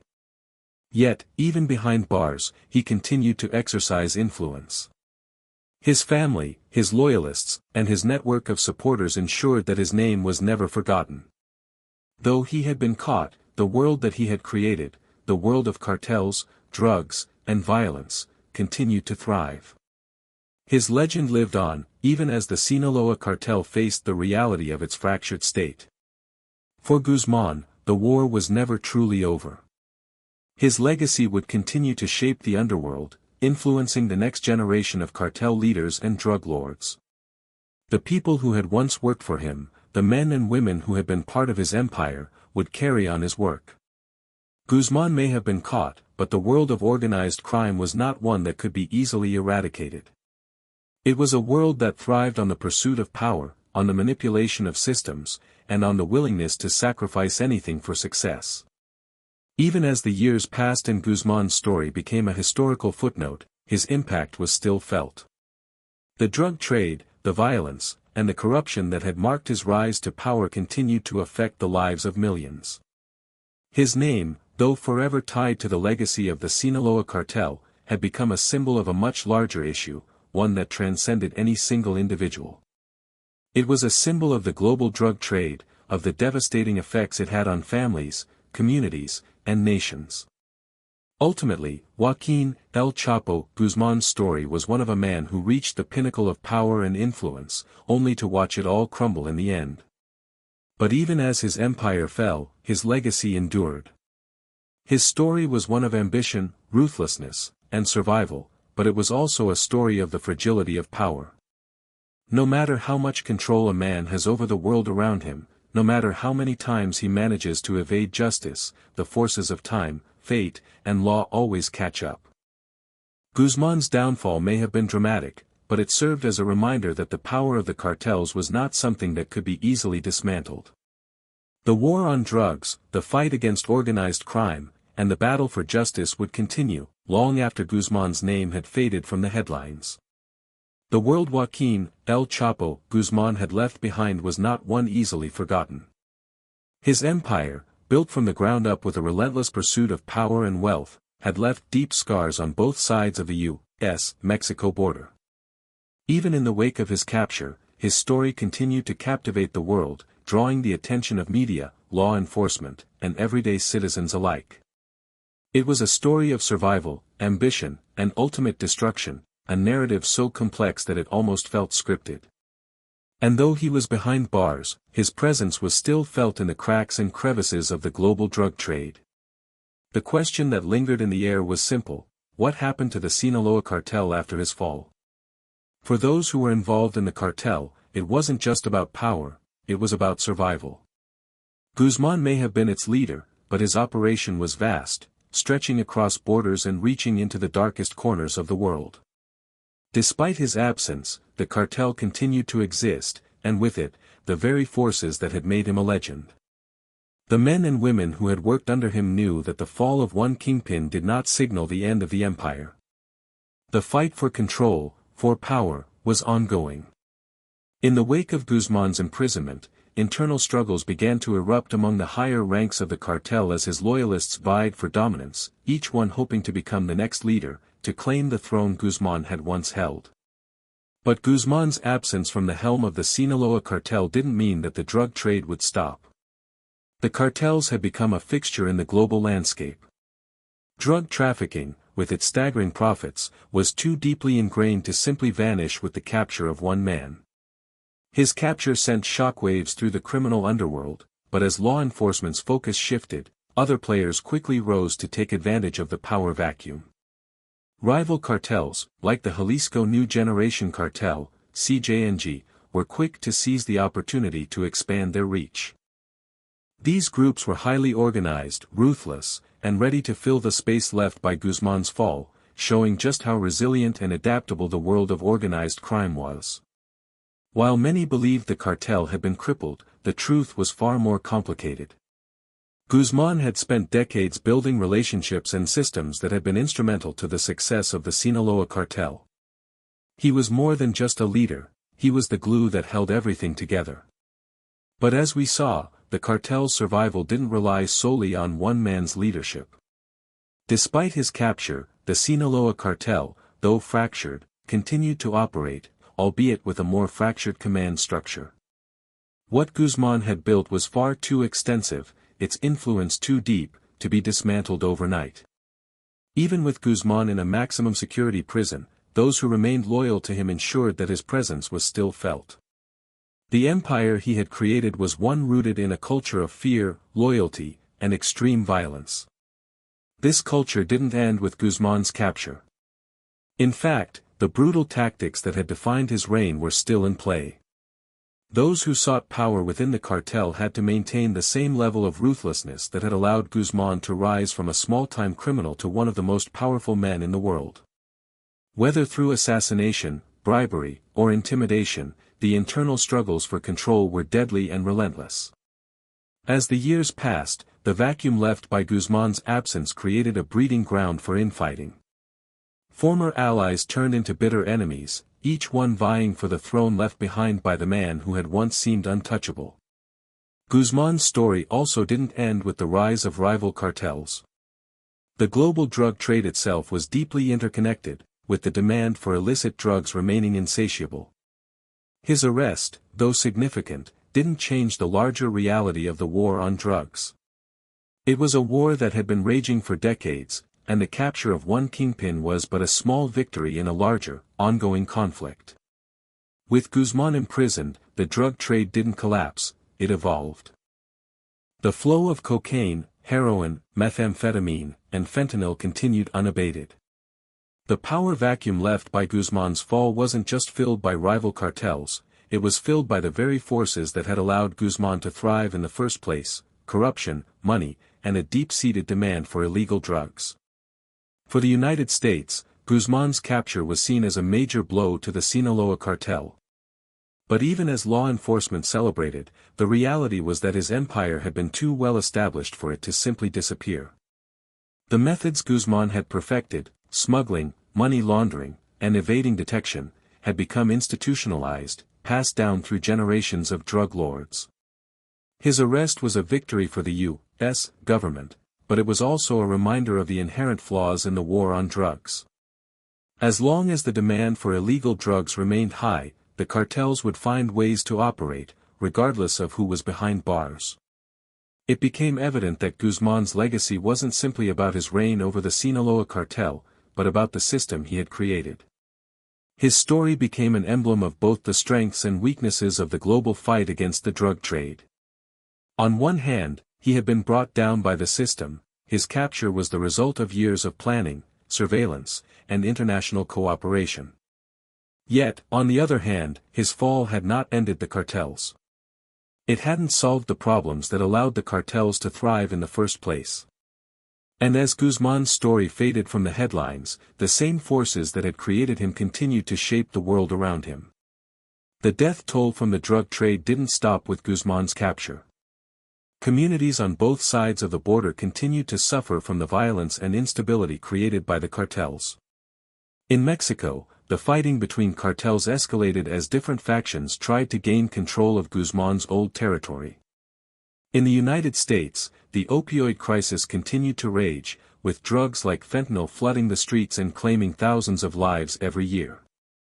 Guzman may have been behind bars, but the damage caused by his actions continued to be felt by ordinary people, by families torn apart by addiction, and by communities ravaged by cartel violence.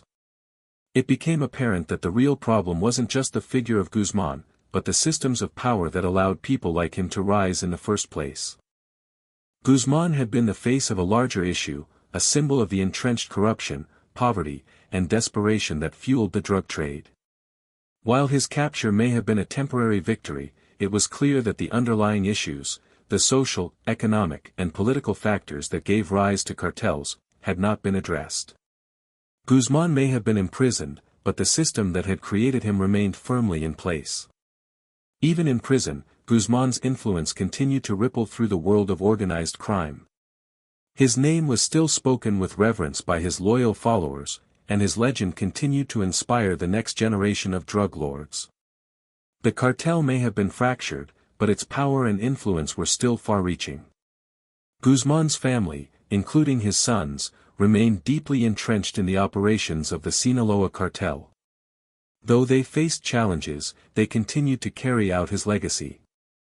His daughters, too, had risen to prominence within the cartel, helping to maintain the operations that had once made him the most powerful drug lord in the world. Even behind bars, Guzman remained a symbol of defiance, a reminder that the world of organized crime had a resilience that was difficult to break. The idea of justice, in the case of Guzman, was a complex one. While his capture was a significant victory for law enforcement, the fact remained that the cartel and the drug trade were not simply defeated by one man's imprisonment. The system that allowed Guzman to rise to power, that allowed the cartels to thrive, remained in place. It was a system built on corruption, violence, and the insatiable demand for drugs. Guzman's legacy wasn't just the story of one man's rise to power, it was a testament to the forces that allowed him to become a kingpin in the first place. Even in prison, he remained a central figure in the story of the global drug trade, a story that was far from over. In the end, the question of what happened after Guzman's fall was simple: not much had changed. The cartels still controlled vast portions of the drug trade, and the violence continued to rage on. Guzman may have been captured, but his empire had never been about one person. It had always been about the system. His arrest was a victory, but it was not the end of the war. The real question was whether the world would ever be able to dismantle the forces that had allowed him and others like him to rise in the first place. The years following Joaquin, El Chapo, Guzman's capture unfolded in ways that few had expected. The myth of Guzman, the legend of the man who had built a criminal empire from nothing, only grew stronger. He had become an icon, not just in the world of organized crime, but also in the popular imagination. For years, the tale of his near-mythical escapes from prison, his evasion of the law, and his violent rise to power had captivated the world.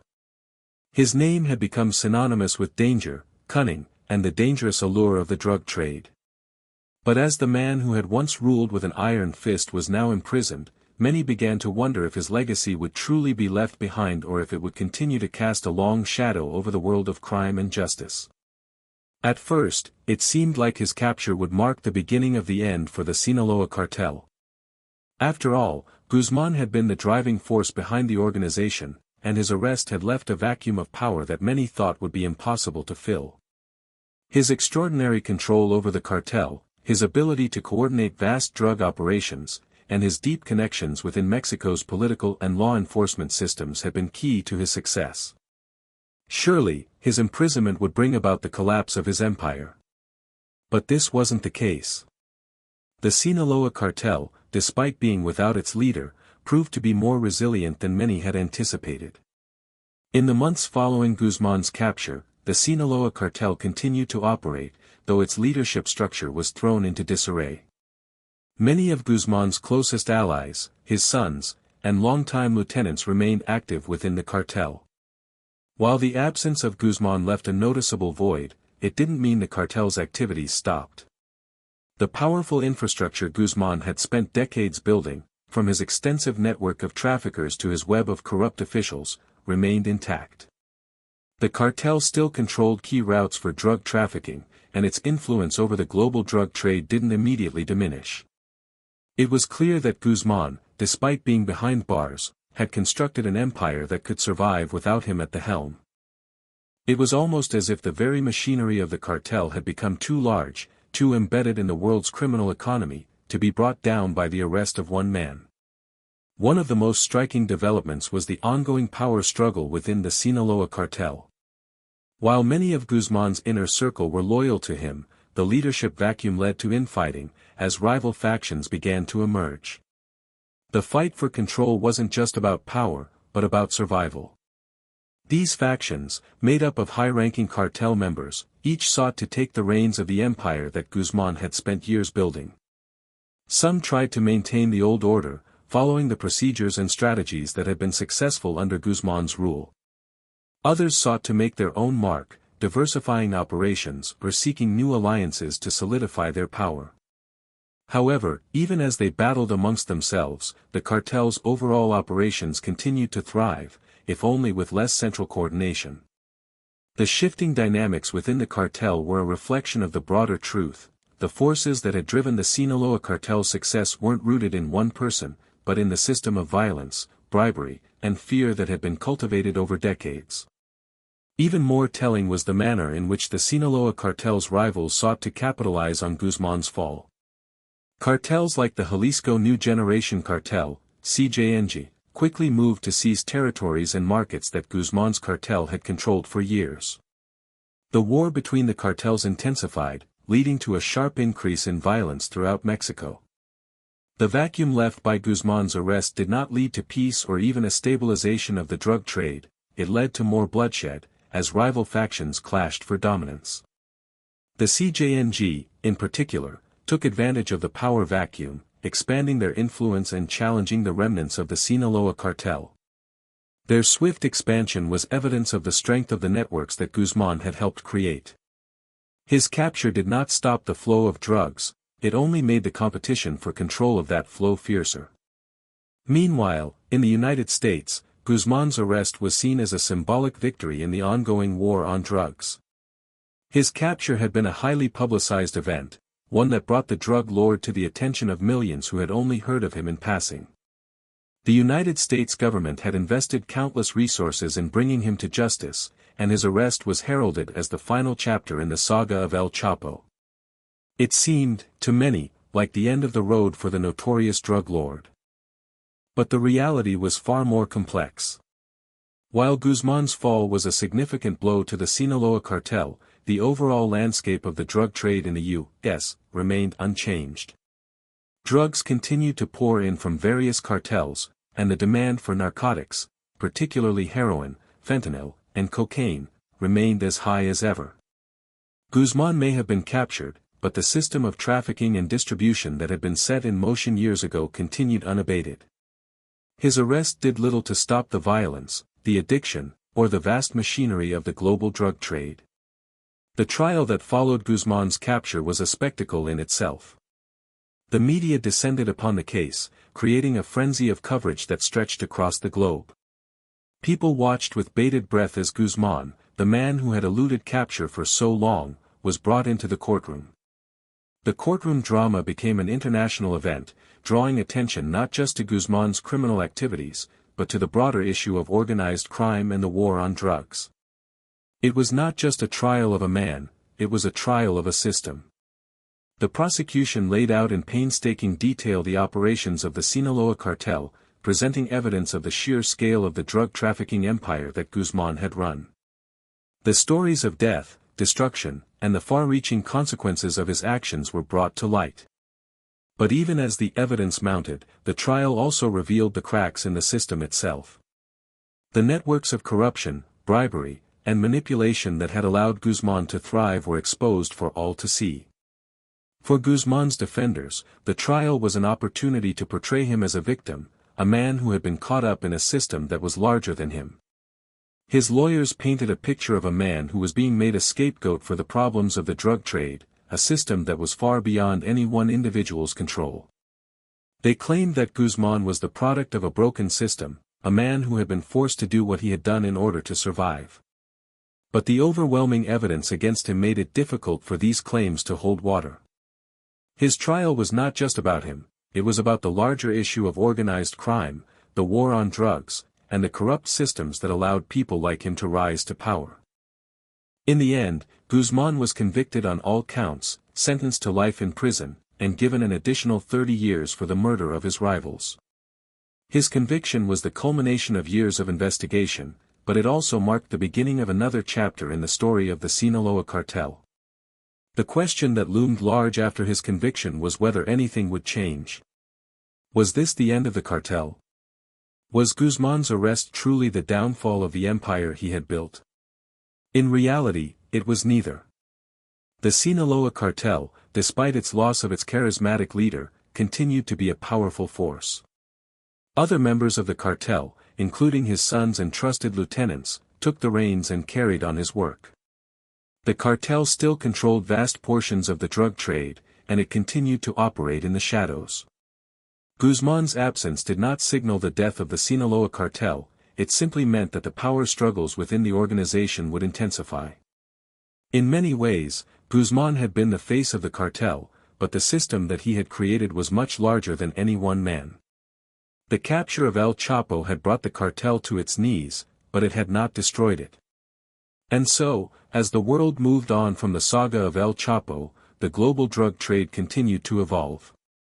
His empire may have crumbled, but the forces that allowed it to rise in the first place, the demand for drugs, the networks of corruption, and the violence, remained very much alive. The fight against organized crime was far from over, and as long as there were profits to be made from trafficking drugs, the power struggles would continue. Guzman's story was not just a tale of one man's rise and fall, it was a reflection of a system that remained in place, a system that was as resilient as it was dangerous. His legacy, in many ways, was a testament to the dark world of organized crime, a world that continues to exist even in the wake of his fall. Even after Joaquin, El Chapo, Guzman's capture and imprisonment, his legend continued to inspire and shape the world of organized crime in ways that no one could have anticipated. Guzman's empire, built from a combination of ruthless ambition, cunning strategy, and sheer survival instincts, had far-reaching consequences that outlasted his own reign. His story was not just about the rise and fall of one man, but rather about the culture of violence, corruption, and greed that perpetuates the drug trade. Despite his absence, the Sinaloa cartel, the organization he led, continued to function, evolve, and thrive, fueled by the same forces that had once lifted Guzman to power. What many failed to realize when Guzman was captured was that the Sinaloa cartel was not simply a reflection of one individual's leadership, it was the product of a deeply entrenched system of power. Guzman may have been the face of the cartel, but the structure that supported it was far more complex. His ability to operate within the criminal underworld was not solely reliant on his own machinations, it had been bolstered by an extensive network of loyalists, corrupt officials, and family members who had been crucial in ensuring the cartel's success. When Guzman was arrested, it did not mark the end of that network. Instead, it created a power vacuum, a vacuum that was quickly filled by those who had been working with him for years. His absence shifted the internal dynamics of the cartel, but it did not dismantle the vast system he had created. This reality became evident in the months and years following his capture. While the world may have thought that the fall of El Chapo meant the destruction of the Sinaloa cartel, the truth was that the organization was far too resilient to collapse under the weight of one man's imprisonment. Guzman's close allies, his family members, and even his former enemies who had been co-opted into his operation, quickly took charge. Guzman's sons, particularly, played a prominent role in maintaining the cartel's operations. Despite their relative youth, they had grown up in the business and understood the complexities of the drug trade.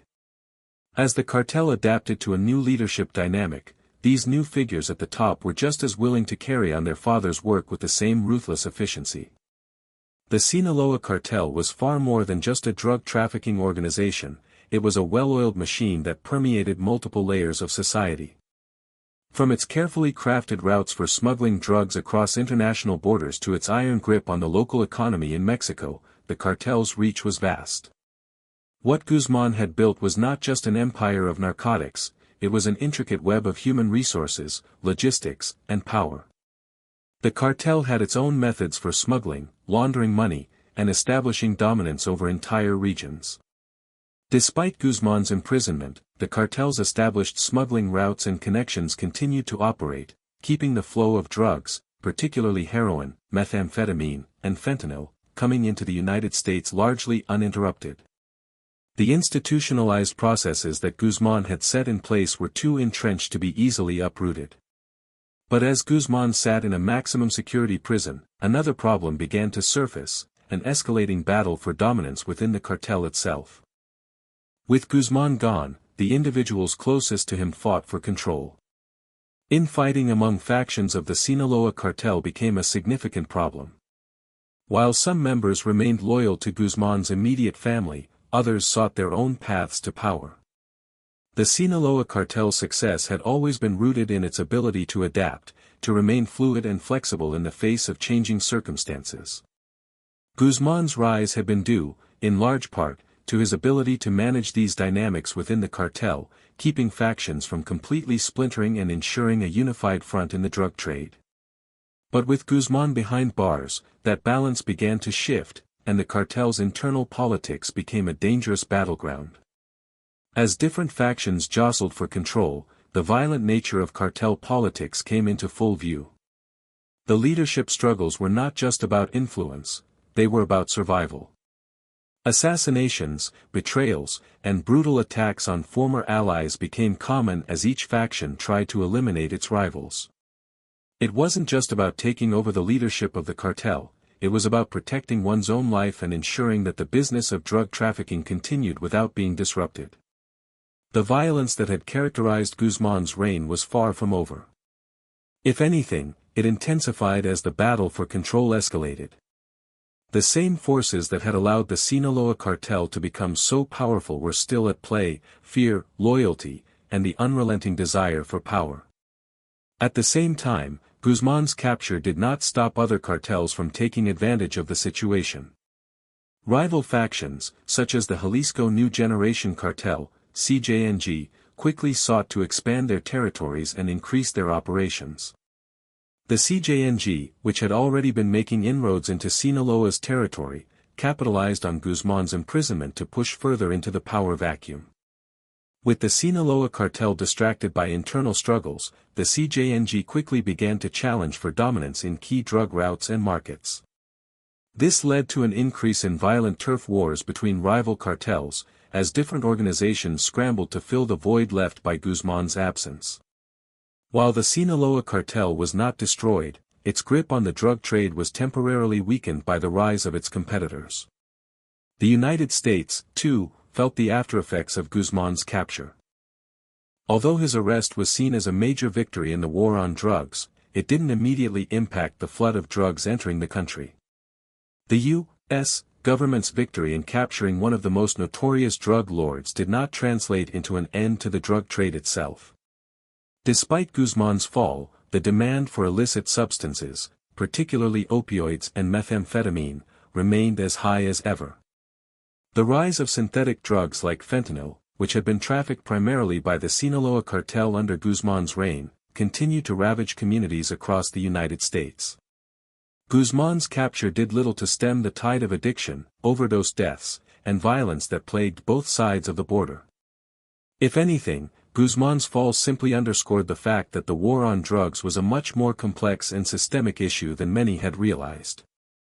The cartels, with their intricate networks of drug distribution, money laundering, and corruption, were far too resilient to be wiped out by the arrest of one individual. Guzman had been the face of the Sinaloa cartel, but the cartel itself was not defined by a single leader. It was defined by the structure he had built, one that could continue to operate, even without him at the helm. The drug trade was a multi-billion-dollar industry, and its existence was driven not just by criminals, but by a global network of demand, supply, and profit that was nearly impossible to disrupt completely. In the aftermath of Guzman's capture, the Sinaloa cartel's continued operations were a reminder of the deep-rooted nature of the drug trade. Despite being imprisoned in the U.S., Guzman's influence continued to be felt, particularly within the criminal underworld. His family, his trusted associates, and his loyalists ensured that the cartel's grip on the drug trade remained strong.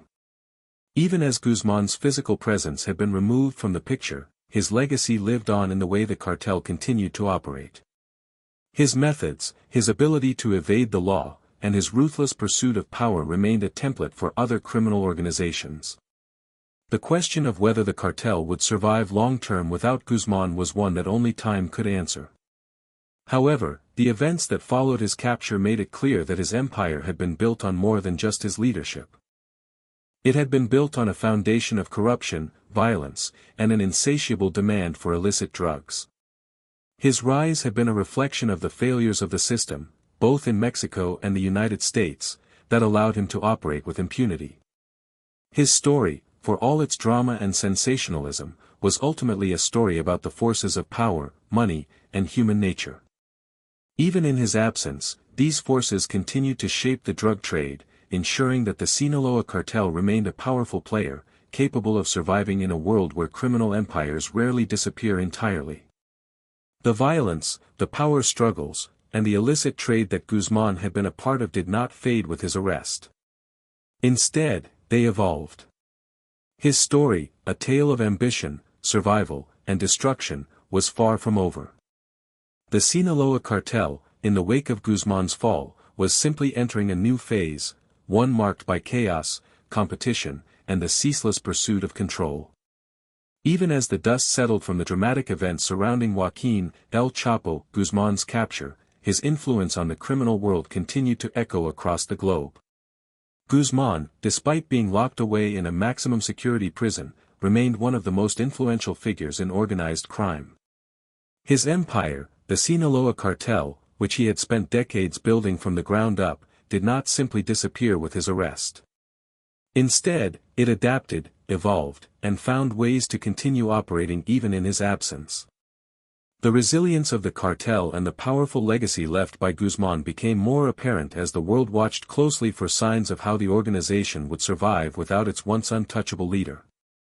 The real question was not whether Guzman's empire would fall, but how it would change. The Sinaloa cartel, at its peak, had been an intricate network that operated on a global scale.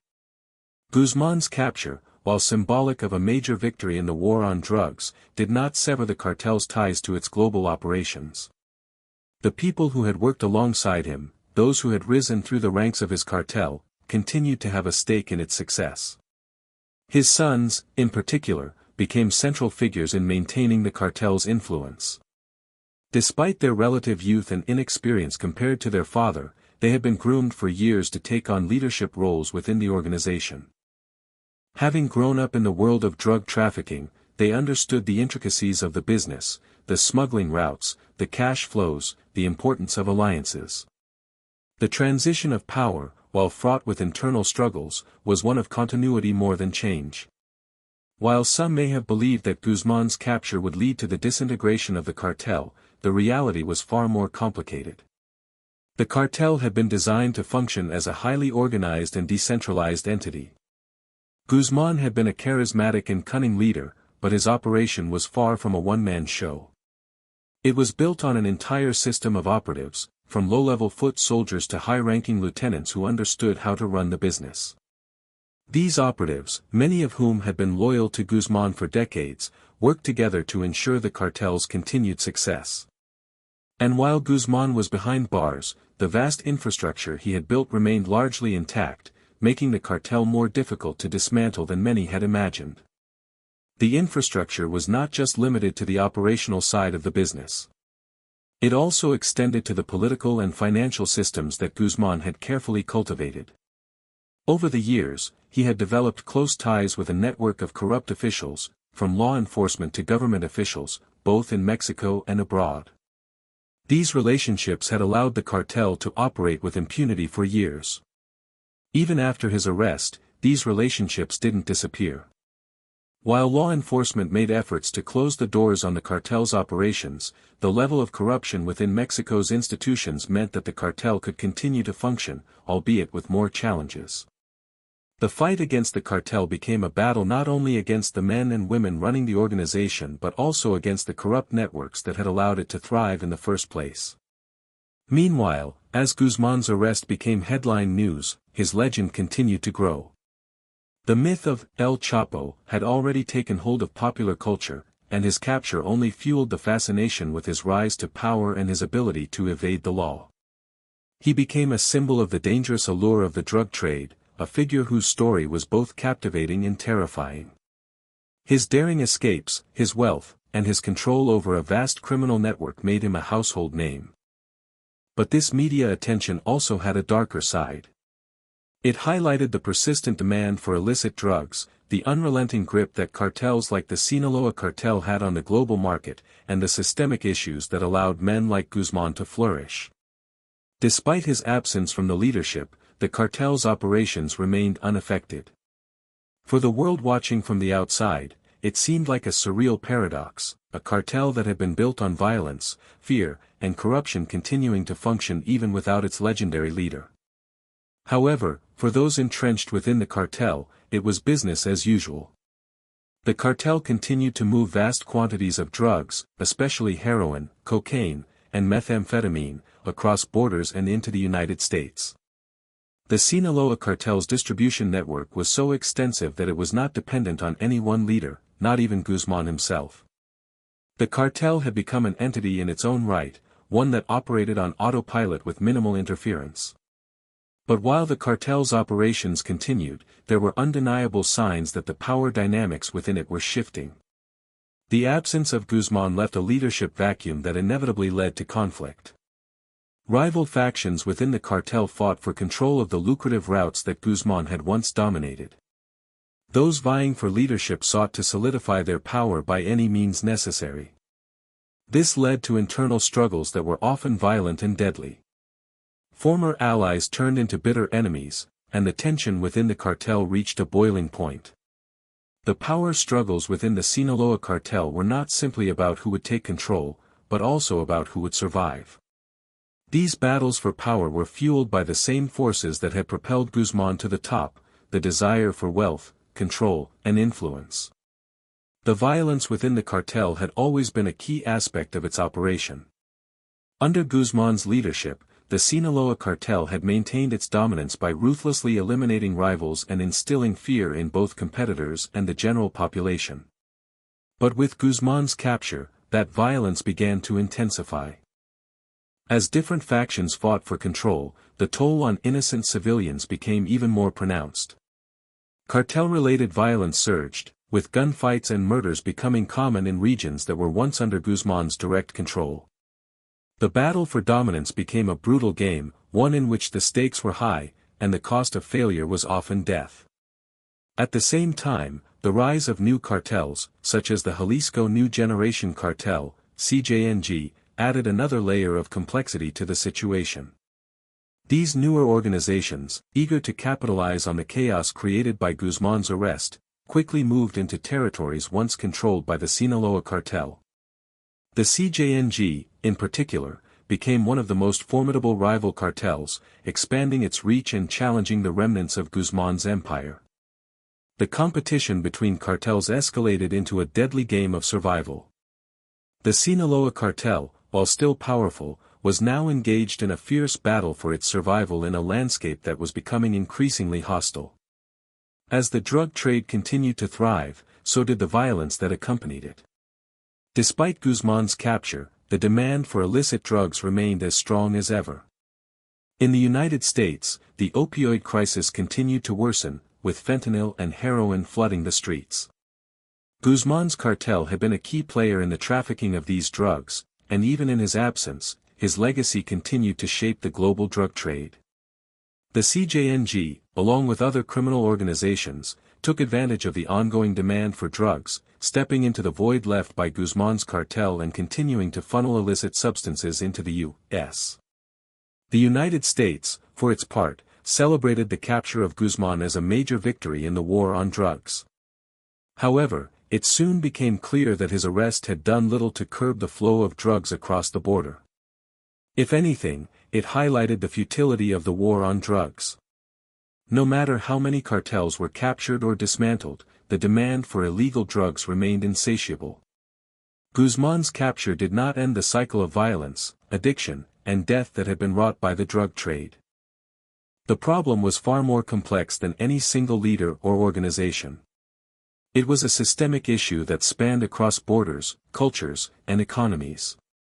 Guzman's arrest may have been a symbolic victory for law enforcement, but the global drug trade continued to thrive. Even behind bars, Guzman's empire endured. His name remained one of the most recognized in the world of organized crime, a symbol of the allure of power and wealth. His story, while coming to an official end, continued to shape the world in ways that no one could have predicted. As his empire continued to operate in the shadows, the fight for control of the drug trade raged on, and the forces that had allowed Guzman to rise to power remained firmly entrenched. The legacy of El Chapo was not just about one man's rise and fall, it was about the system that allowed him to build an empire in the first place, a system that, despite his capture, was far from over. The world of organized crime did not pause for Joaquin, El Chapo Guzman's arrest. In fact, it continued to evolve, adapt, and thrive, even in the absence of its most famous figure.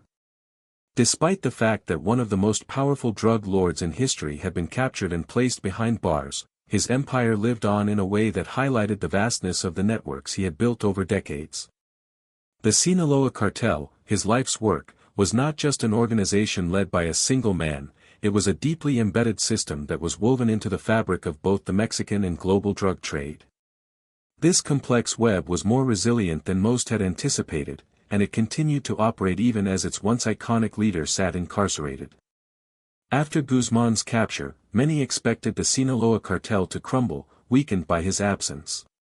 On the contrary, the cartel demonstrated an extraordinary ability to endure. Guzman had always been the public face of the cartel, the one who had defied the Mexican authorities and the United States for years. His leadership had been central to the cartel's image as an all-powerful, untouchable entity. However, what Guzman had created was far more than a personal empire, it was a carefully constructed system that could survive without him. The sheer scale of his operations, from the drug manufacturing processes to the distribution networks that spanned continents, made the cartel incredibly difficult to dismantle. It was the infrastructure he had established that allowed the cartel to continue, even after his capture.